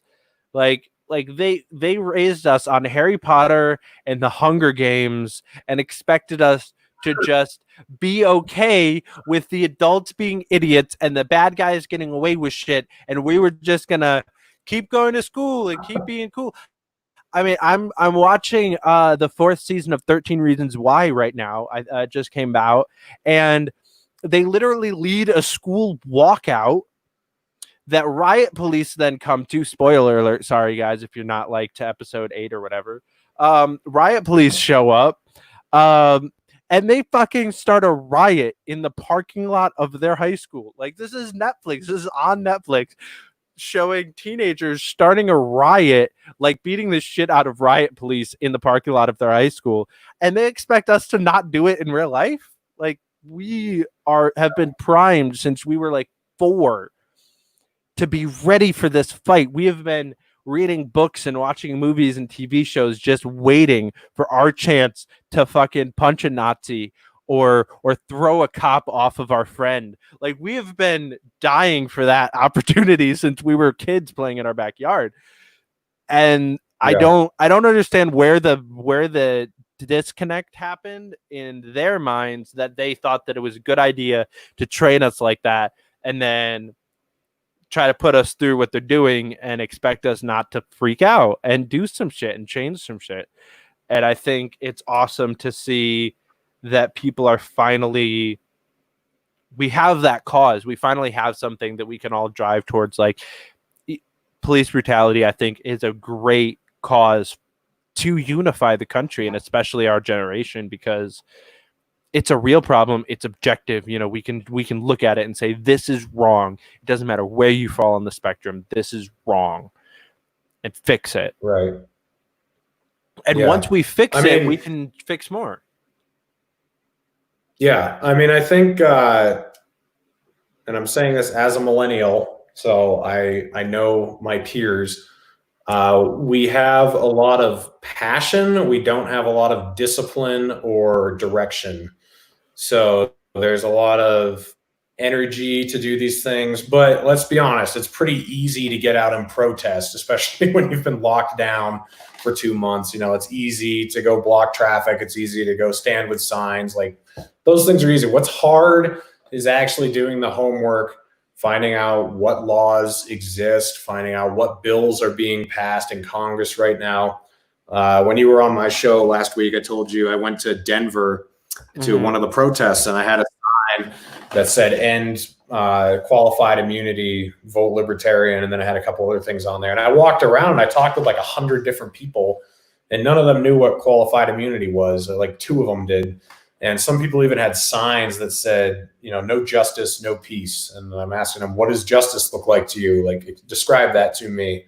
And then other people had signs that literally said, hold police accountable. They didn't know what qualified immunity was. Right. So I think it's cool that we have all this energy, and maybe you're right. Maybe it's from, all these movies and books we've been raised on, but we need the discipline and direction, because that's what we don't have in general, you know. And I've seen that, you know, I'm a blue collar worker, so I've seen it a lot with people my age who get hired. You know, they don't have any drive or anything when they're there. They have passion about certain things, but it's buckling down and like doing the hard work and sticking it out for the long road. So I think that's what we really need to work on. And then we could actually, you know, if we had drive and we had, commitment and, you know, direction, then we'd really be a force to be reckoned with. So I think I agree with you. So, because I agree with you and I see the same thing, but I also see qualities in our generation that no other generation has of dedication and fortitude. And, you know, if you take the average like retail worker that's been in retail in the last 5 years, like they are better equipped to handle a riot than any riot cop in America. Like they and we're seeing that with all of the with all these curfews and stuff like that. We're winning, you know, because they're getting tired and we're not, because we're used to standing on our feet for 10 hours a day, 7 days a week for minimum wage. And, you know, we haven't been doing anything, like you said, for 3 months. We're fine with this. This is still like rioting and protesting and just marching in the streets is still more enjoyable than most millennials' full-time jobs. So we can do this for a while. Like we'll keep this up. There's an organization here in Syracuse that is dedicated to marching for 40 days. They started the last day of May. So I guess this would be like day 11, I think, or 12, something like that. Yeah. And yeah, 40 days. And they've been out there every day for like 8 hours, just marching through the city of Syracuse. So like a couple hundred people.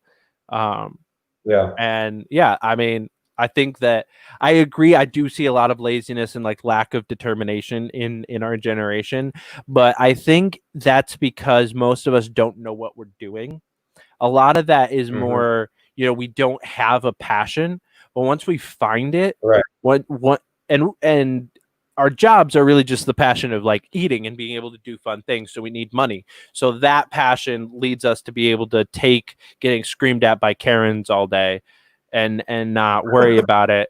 And I think that determination will also lead us to a victory here with like these protests and stuff going on, because we will outlast them. The protesters outnumber the cops like 3-1.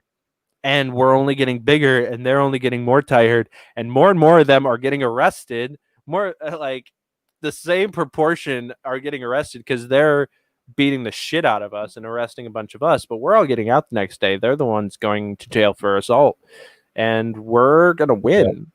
I mean, this is turning into a war, and I think we're winning that war. They're getting tired, and we have a shot finally of affecting some real change in this country. Yeah, so I'm worried it's either going to be like no change, or it's going to be such a drastic change that they end up bringing back the old infrastructure again. So I'm afraid either there'll be some worthless platitudes that the Democrats give us, and everyone will be like, "Oh, it's all fixed," and then move on, or they're going to straight up like abolish the police department like they are in Minneapolis. And I haven't read a ton about the details of how that's going to work, but we got to remember that the same people, or most of the same people who were calling for the abolition of the police, like 10 days ago, they were calling the police on their neighbors for having a group of 10 or more people together. You know, right. So like kind of, I don't know what the end game is here. And that's what I meant by the direction. Like if they had, you know, 5 specific demands, like demilitarize the police, reallocate funding, end civil asset forfeiture, end qualified immunity, you know, end the war on drugs. And the war on drugs, that's a good one. You know, if they just had like 5 basic outlines, we demand these things get done, then I think we could really see change. I'm just afraid it's going to lose direction and just not really go anywhere, or go too far. And then they'll be like, oh my God, what have we done? And they'll bring it back to the way things were again. So I actually, I hadn't really thought about that, but it should have been on my mind, because they basically just did what you're saying in New York City. We had drastic bail reform in New York City, and it went too far, and it did some dumb things and didn't fix some other like clear gaping holes, and it made it to where it was only like a dozen people, but they kept being in the news because they kept getting arrested. There was like a dozen people in New York City that were getting arrested every day for like semi-serious shit, like armed robbery and assault and stuff like that, and we're just getting out because it didn't meet that bail threshold that they moved it up to. And everybody started to agree, like everybody slightly out, like above the very bottom of the political spectrum, was like, okay, we need to undo this. Like, no, that was a mistake. We had the New York Times and the New York Post agree on something. yeah, Like when that happens, you made a mistake. If both of them don't like you either made a mistake or did something really right, I guess. But yeah, I like the New that's York Post usually. Libertarians, like if we'd gotten Jacob Hornberger and he'd somehow won the presidency, and then he'd somehow been able to end Social Security with a snap of a finger, like you said, like somehow he gets that through, we would never have a libertarian president ever again. Because if you just if you just take it to everything without any consideration about what the repercussions are, instead of saying, okay, this is the real situation and this is how we can move forward, then no one's ever going to take you seriously, and you're maybe doing more harm to your cause than good. Tulsi Gabbard actually said something about that today. She posted a video saying that saying abolish the police is actually harmful to police reform because it makes them not take us serious or whatever. I think she was right there. We gotta, and even though some of us, some of us would be okay if there were no police. A lot of us wouldn't, but some of us we'd be fine. But I think she's right. If we take dreams, then they don't really, nothing will happen, or something extreme will happen and it'll get rolled back. So yeah, no, it's definitely a problem, and it's been a problem. That's one of the main issues that the left has had. Bernie Sanders has been Bernie Sanders since he got to Congress like 40 something years ago. He has been championing the same shit forever, but it's been seen as too radical this whole time. He could have, we could already have universal health care by now if he had championed something smaller for the first 20 years. Right. We could have free college by now. Yeah. No, I think that's totally right. And I actually knew some libertarians who were scared of Tulsi Gabbard because of that, because they thought she, even though they agreed with her on some stuff, they were like, she's dangerous, dude, because she has reasonable approaches that, might end up happening. They were worried about her universal health care plan getting implemented, or her college plan, because they weren't put together as crazily as Bernie's were. So they were like, dude, she's the most dangerous one because those things might actually happen under her. It's kind of funny. I mean, I know what they're saying, but it's true. If you come at something like they're right, they're completely right. Yeah. So yeah. And honestly, part of the reason I couldn't have supported her if I wasn't comfortable with the idea of universal health care and free college. So, working with her, I came around to those ideas a little bit. I stand by my opinion that government is the worst thing to solve those two problems, but there is a terrible drastic issue with both of those industries, both higher education and healthcare. And if I think universal healthcare and universal college would both be better than what we have right now. So I'm okay with going that way if that's what the country wants. I'd rather have Tulsi Gabbard's universal healthcare plan, especially hers, because hers is way better than Bernie's. I would rather have her healthcare plan, her off fossil fuels act, and her college plan over Bernie's all day, every day. And so I would be willing to have those happen. It's still a better world than we live in currently. Yeah. I think. Well, maybe you can vouch for me because you worked on the campaign with me. I was a troublemaker, I'd say, on the campaign a little bit. Like a lot of people think that my views have just changed since Tulsi dropped out, but maybe you can tell other people like what a pain in the ass I was on gun control and some random, some various economic issues. Maybe you can clear the air for me a little bit that I was a hellraiser. Everybody watching this, Reed annoyed the shit out of everybody on Tulsi's team. I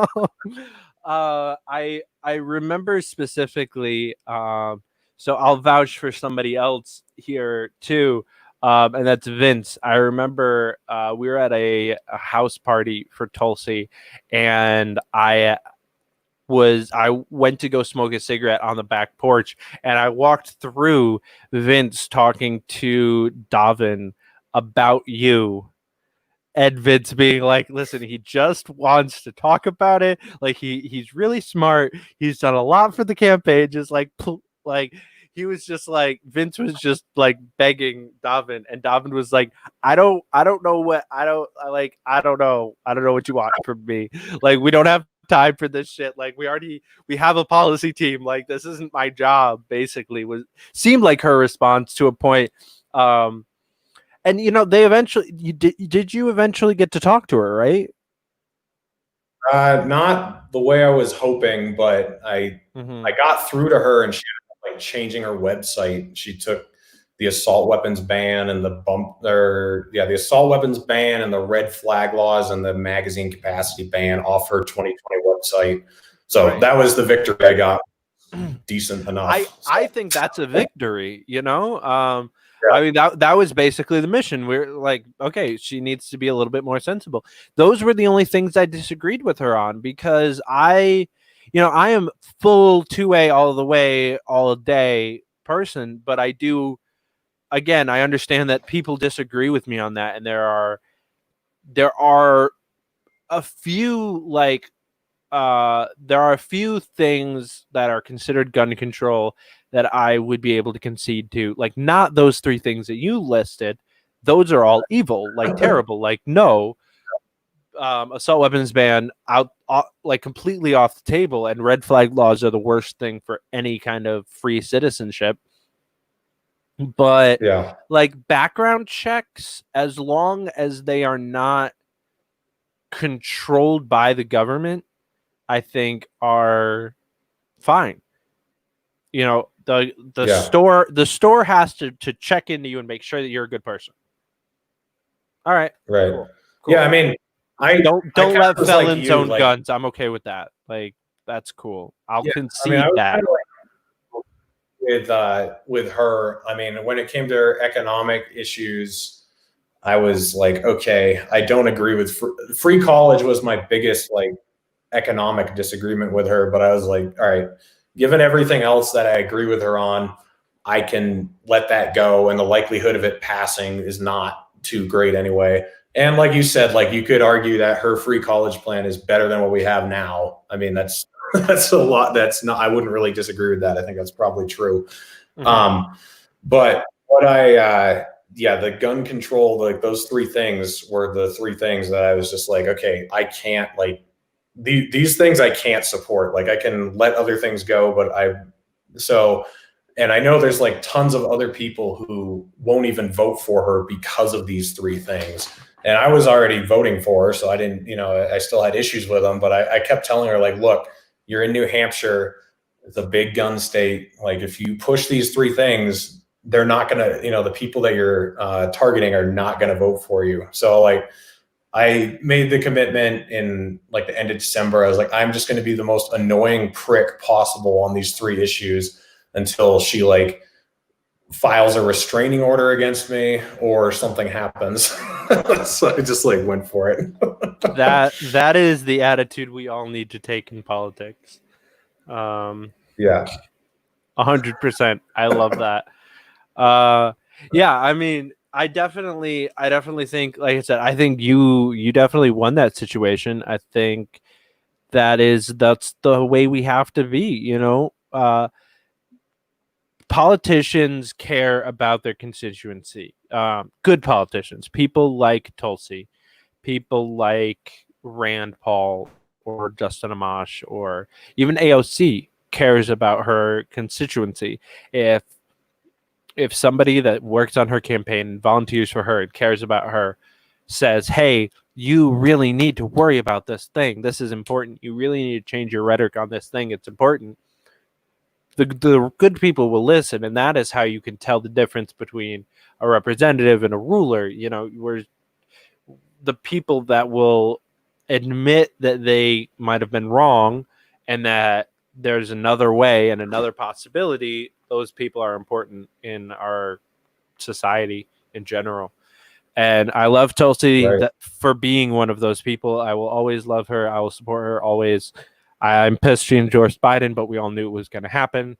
So, yeah, whether she's running for governor or president or Senate or whatever the fuck, I'm with her all the way. Yeah, the only thing what worries me is like I think if she had a fundamental change, like you would stop supporting her, and that's good. Like if she just flipped and became a neocon, like you wouldn't support her more, and obviously a lot of us wouldn't. But what was annoying, and I'm not going to name any names, but you'll know who I'm talking about, on the campaign in New Hampshire that we worked on, I'm going to say almost half of the people who were there didn't know shit about politics, and they were just like, oh no, I'm just, I support her because she's a great person.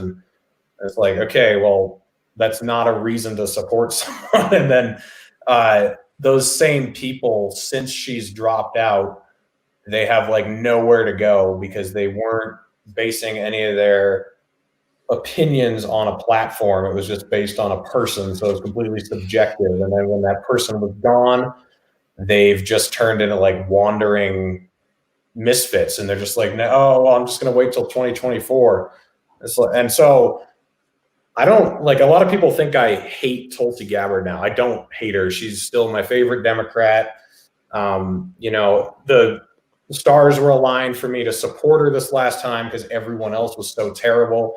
If there's Justin Amash or Rand Paul or someone, it would be much less likely that I would support her. I'd probably go with one of them. But I don't like despise her or hate her guts now. She's done some things that I don't approve of, and I've called them out. But people who are just like 100% behind her no matter what, and had like no basis for why they believed what they believe, they've just gone like ape shit on me because they're like, how could you? How you don't know all the circumstances? Like, blah. And it's like, you have to judge your politicians based on what you know. Because that's why you supported them in the first place. You supported them based on what you know about the issues. So then if they do stuff that you don't agree with, you should be the first one to call them out on it. And, after a while, if they continue to do stuff that you don't agree with, then you just have to back off. So that's kind of where I am with her right now. Like, I'm not bolstering her for 2024 because I don't really know what she's going to do. I'm sure you'd love this too. What I'd love to see is her to finally leave the Democratic Party. And just like she saw the shortcomings of our foreign policy, I'd love to see her see the shortcomings of some of the economic beliefs she has and become a libertarian. Like, that would be awesome. I'd love to see a Justin Amash, Tulsi Gabbard ticket in 2024. Like, that would be all the way. That would be all amazing. The way, yes. Yeah. Here's what I was actually thinking of would be kind of an interesting mentality. You know, we've talked a decent amount tonight about the idea of like multi-partisanship. Um, Yeah. what if Tulsi Gabbard leads the movement to resurrect the Progressive Party, wins their Uh-huh. nomination, Amash wins ours, and they run together, joint ticket. So we have like all of the DSA, all the progressives, everybody that supported Tulsi and Bernie, and all of that AOC, that whole movement, as well as the Rands and the Massies, because they've all come over to our side by now. And it's the unity of the two movements. That I think would be almost better than her becoming a libertarian. Yeah. I mean, that would scare the crap out of the ruling class and the elite. I mean, there would be no way they'd ever stop us. It would be great. Yeah, like what I want to do is I want to sit down with like a hardcore socialist and try to talk about who is somebody that we could both vote for, what's a platform we'd both be happy with. If they could really prove to me that we could be fiscally responsible, crunch down on the debt, and that the market would be free, and that we would really only be socializing needs like healthcare and maybe college or something, like if they could actually present some sort of coherent argument that would prove that this is what the costs would be, we'd be able to handle it this way, and they would be willing to take some of my ideas about like getting rid of the minimum wage, getting rid of a lot of laws that hurt minorities and people who are trying to rise up from a no skill place, end the Federal Reserve, if they could get behind that, like maybe, I don't know if they'd be willing to like go back to some sort of gold standard, get off of fiat currency. I don't know I don't know what socialists think about that type of thing, but as long as they're pushing monetary theory, this idea that we can just print money off till kingdom come with no repercussion. If they can like give up a couple of those ideas, and Tulsi didn't believe in those things, she didn't believe in modern monetary theory. She believed in finite resources. So if we could come up with some sort of platform where we could compromise on economics, and then they'd let us keep our guns and everything, and we'd let them, I don't know, I feel like we could come up with some sort of party platform that might work. But yeah, I feel like we convinced ourselves that we're polar opposites when I don't think it's true. Like I have more crossover with socialists than I do with Republicans when it comes to economics, and that doesn't make any sense. But right. Crony capitalism and corporatism are capitalism's worst enemies because they turn it into a monster. Where socialists hate the same things we do. They hate bailouts and they hate the banks getting protected and the little guy getting screwed. So there is potential crossover there. I'd really like to sit down with someone and talk with them and see if there was a platform we could come up with. And so if anyone's watching this who wants to come on my show, I want to talk to you. Yeah, I can suggest next time you're back in New Hampshire. I don't know how much you got to work with Dave Scrabble on the campaign, but he is a active member of the DSA and very articulate about his ideas and willing to discuss. So I don't know if you like have his contact information, but he's a good person to have that conversation with, I think. I doubt he's watching this because I don't think he follows me, but maybe I'll have to remedy that situation. Yeah. But yeah, I definitely think I agree that there's a lot more crossover between us and the communists and the socialists than there is with the Republicans and the main Democrats. I've done a lot of work in my political career with the Communist Party of New York and the DSA because I've done a lot of protesting, and so that's usually like no new jails, or climate change, or something that's a fairly leftist thing. Only left protests. First of all, that's one of my Yeah. biggest problems in life right now. Why don't we protest? Why is it always the Democrats and the left that start this shit? Um, but so and I've gotten to work out, with like no new jails. They're completely on board with the Libertarian Party mentality of like, I mean, they straight up, wrote abolish the police in like giant spray paint like across the front like the park in front of City Hall in New York. Like fucking badass. Like, yeah, I'm all for that. Like, abolish the police completely.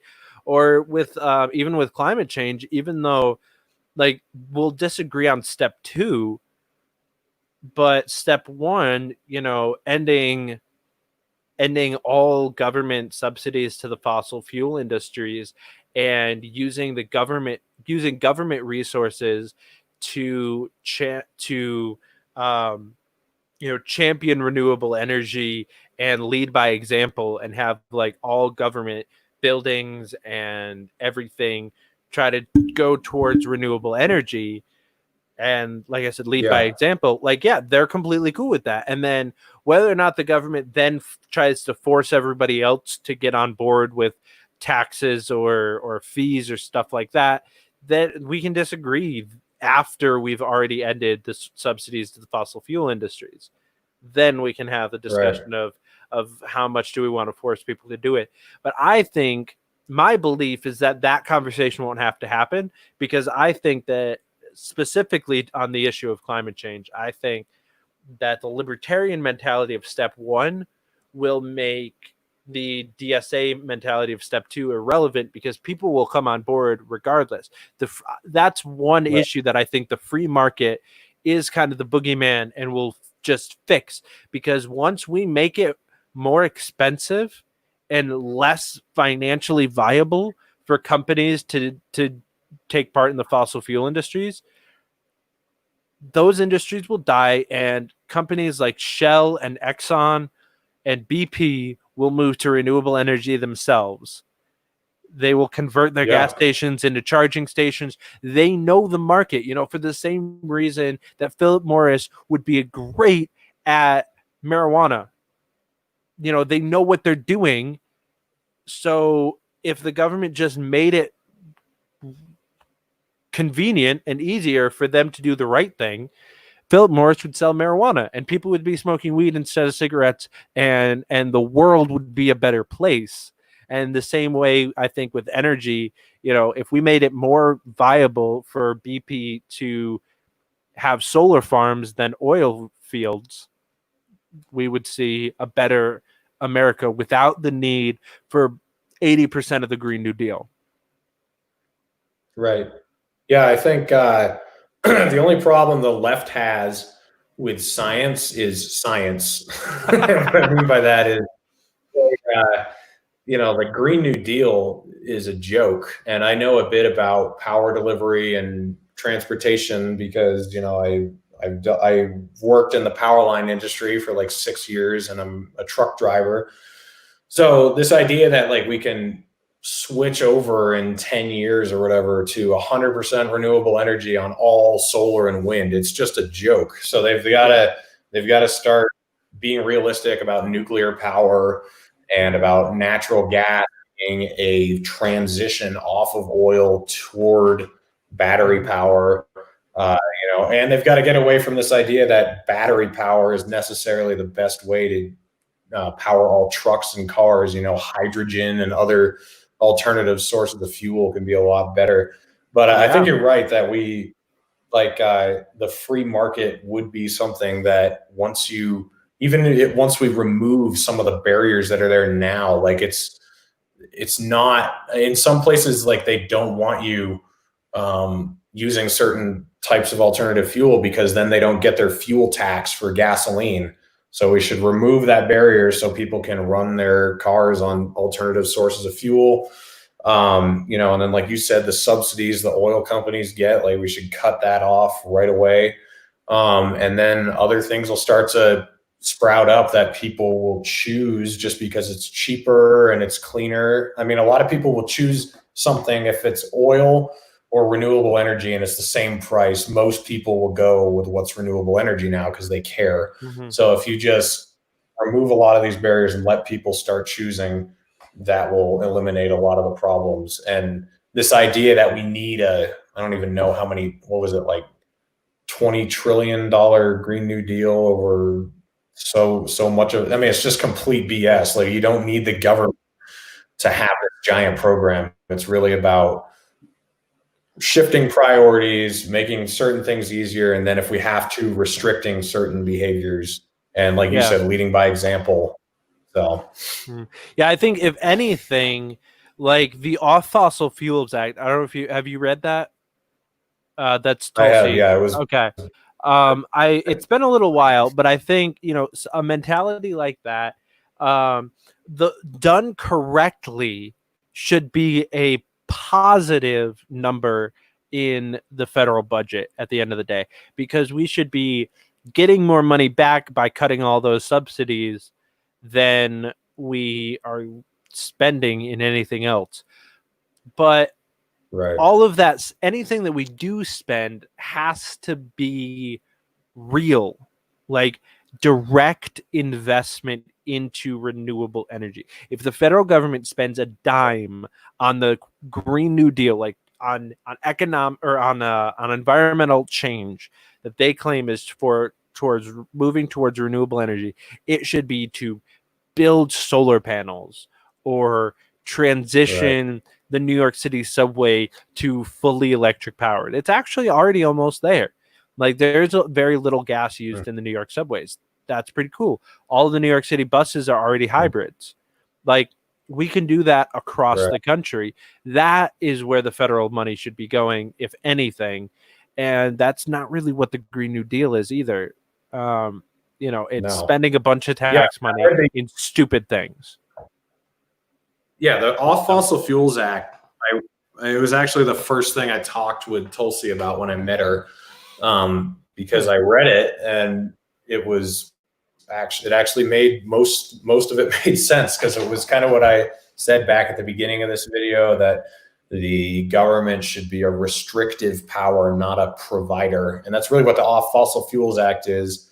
I think a lot of people who espouse it never read it because they thought it was like more restrictive or it was more aggressive than the Green New Deal. I don't know how you could make that argument reading it, but what it did was it didn't even ban current vehicles that are on the road or have a buyback of current trucks or whatever. What it was by 2035 every new vehicle had to be zero emissions.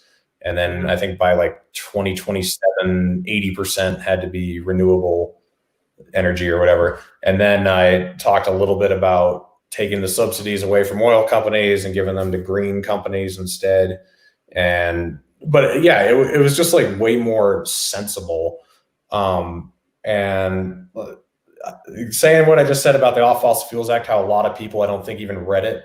What I realized about Tulsi in general with her positions is that people looked at her through their own glasses.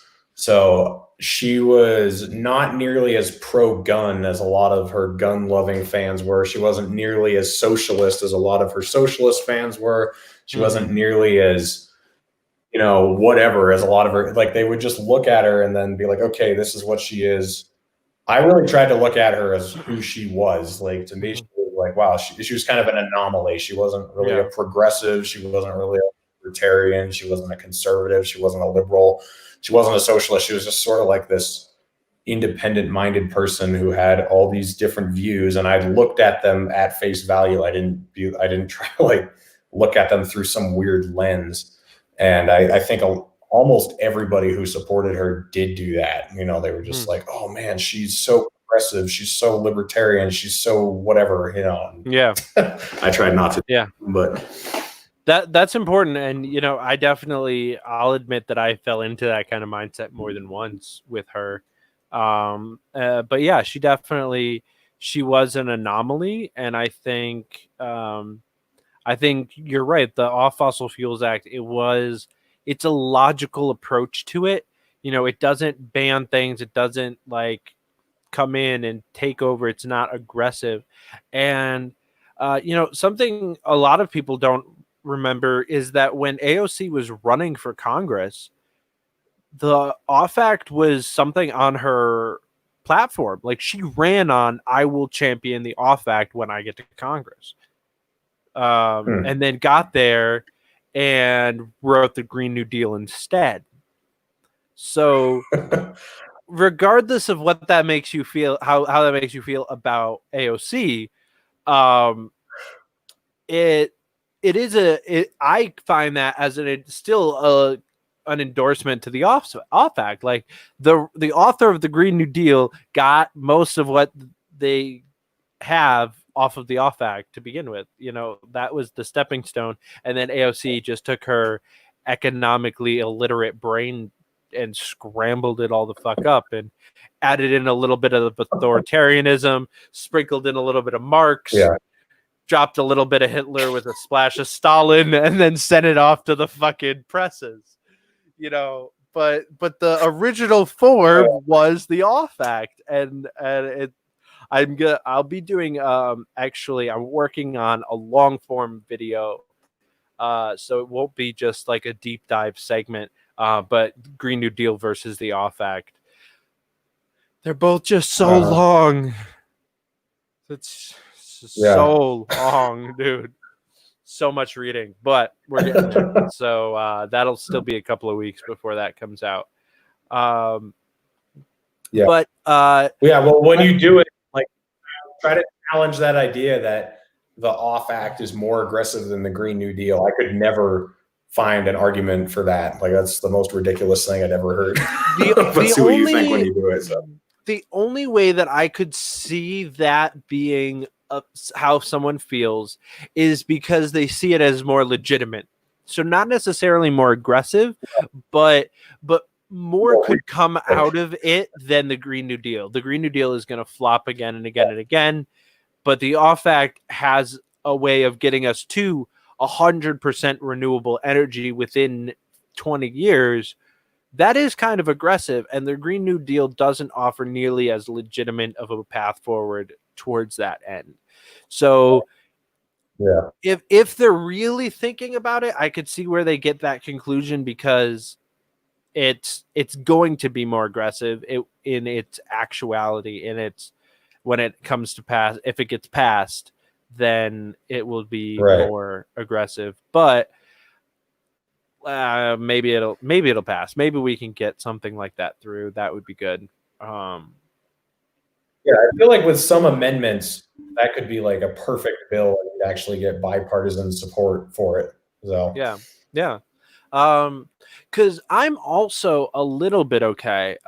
This is where I might lose some of my harder core libertarian friends, but I would be okay with taking a portion of the money that currently goes into fossil fuel subsidies and making it adding subsidies towards the renewable energy industry.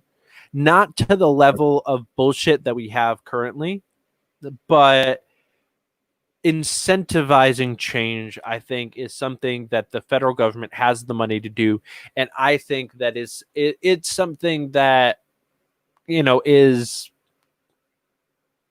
within the right of the federal government to attempt.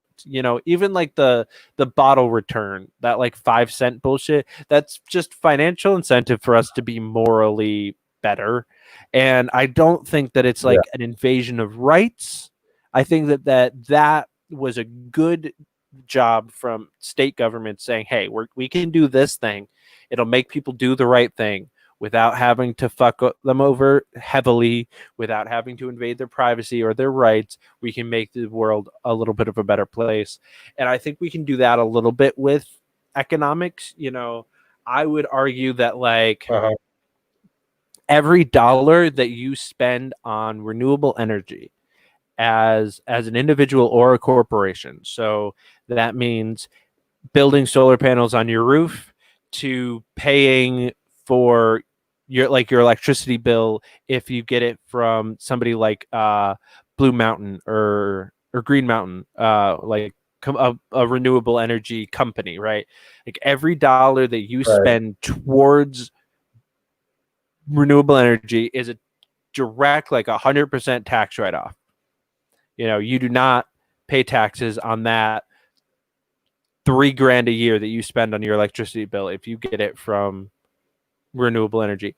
Like things like that, like small little things, as far as like financial and economic incentive, I think are still reasonable. And like that's also lessening taxes. So that's still a libertarian win. It's the federal government financially influencing people to do the right thing and lowering taxes all at the same time. It's like a win-win for everybody.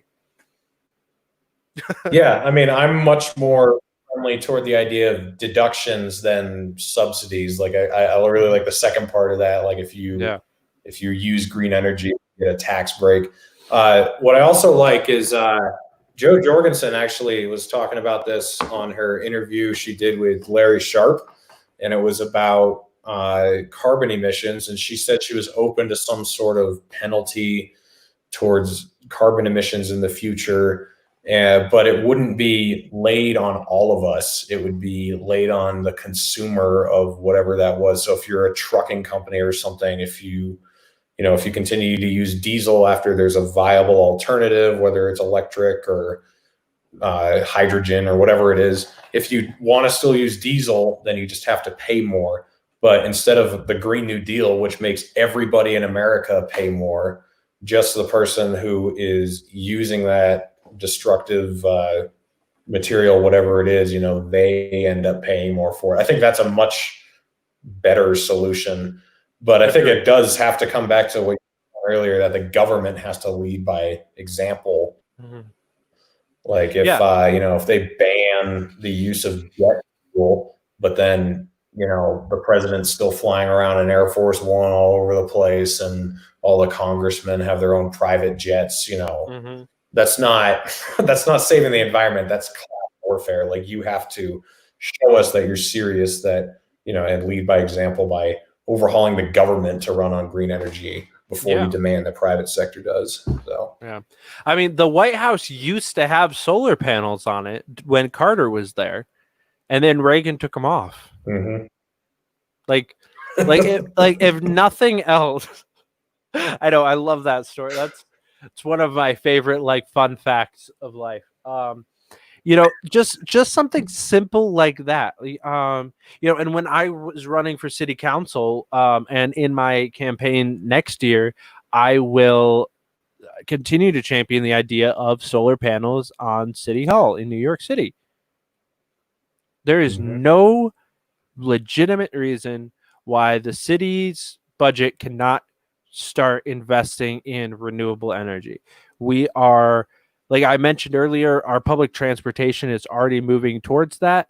We can show that it's also doable on the individual level, as us as people within the government saying, okay, our office space, our houses, our transportation, how we operate and how we live is going to be 100% renewable, and we are going to help you guys do the same thing, and then make it easier for landlords and homeowners in the city to do the same thing and say, see, we have solar panels on City Hall, you can have solar panels on your office building in Times Square, like, right. and then everybody does it, and then world's a better place, end goal. But I think that, leading by example is something that no one really talks about. It's all about force, and that is not what the government is supposed to be. And even the Libertarian Party is all about like forcing people to agree with you, and it's really sad to see how many people in America think that the only way for the country to get better is if everybody is forced to think like I do. Right. Yeah, no, I totally agree. I think libertarians, we were talking about earlier, getting the young millennial vote, they really have to embrace environmentalism and also prove, like you just said, that you don't need to use force to promote environmentalism. Like there's incentive. Incentive is what we're all about. That's what libertarians are about. That's what our economics are all about. Like bettering yourself is why you're going to do everything, not because you're forced to do it. So that's the way we can approach environmentalism, through better products, through tax breaks, whatever it is. Like this will make a better world. This will make you more economically sufficient. Go green. I think it's completely reasonable within our party platform. I don't think we have to become socialists overnight or something. So Yeah. Completely agree. But it's getting about that time, so I'm gonna wrap up in a little bit. But let everybody watching know how to find you on social media and such, and what you're doing, and so on. Yeah. Well, thanks for having me on. I really appreciate it. So to everyone watching, I have a YouTube channel that I started several months ago, actually. For Tulsi, I made a couple videos. I made a video called Ron Rand Tulsi, and it kind of outlines why I voted for each of those people. And then the channel went dormant for a while, and then I started this new thing. So that's the channel I've been using. I've got like 50 subscribers right now. So go over there and subscribe. It's the Naturalist Capitalist is the name of it. And I've had several different guests on so far, and we just talk about religion a little bit. Sometimes we talk about politics. We talk about economics and just life issues in general. And then on Twitter, I am at Reed Coverdale, the Naturalist Capitalist. You can follow me there. We have lots of provocative conversations about interesting things, and it's a pretty good time. So yeah, just follow me on either of those platforms. I'd appreciate any input you guys have. All right, thank you so much, Reed. It was a pleasure getting to talk to you, and I thank you for having me on your show as well. And I hope that we'll continue this kind of back and forth relationship of being on each other's shows, because I enjoy talking to you. All right, yeah, we'll definitely do it again. All right, sounds good. Have a good night. All right. All right, thank you guys so much for watching. If you haven't yet seen this week's episode of the Fight for Liberty show, it was up on Patreon. Now it is up on YouTube. It premiered at 9, so go check that out. We will have another episode of the show up on Monday on Patreon, and up on YouTube next Wednesday after our show. We'll have Tony DeRazio, the state chair of the Libertarian Party of New York, on next week. So don't miss out on that. Follow us online at Fight for Liberty all over the place. And I'll see you guys next week. But until then, keep up the fight.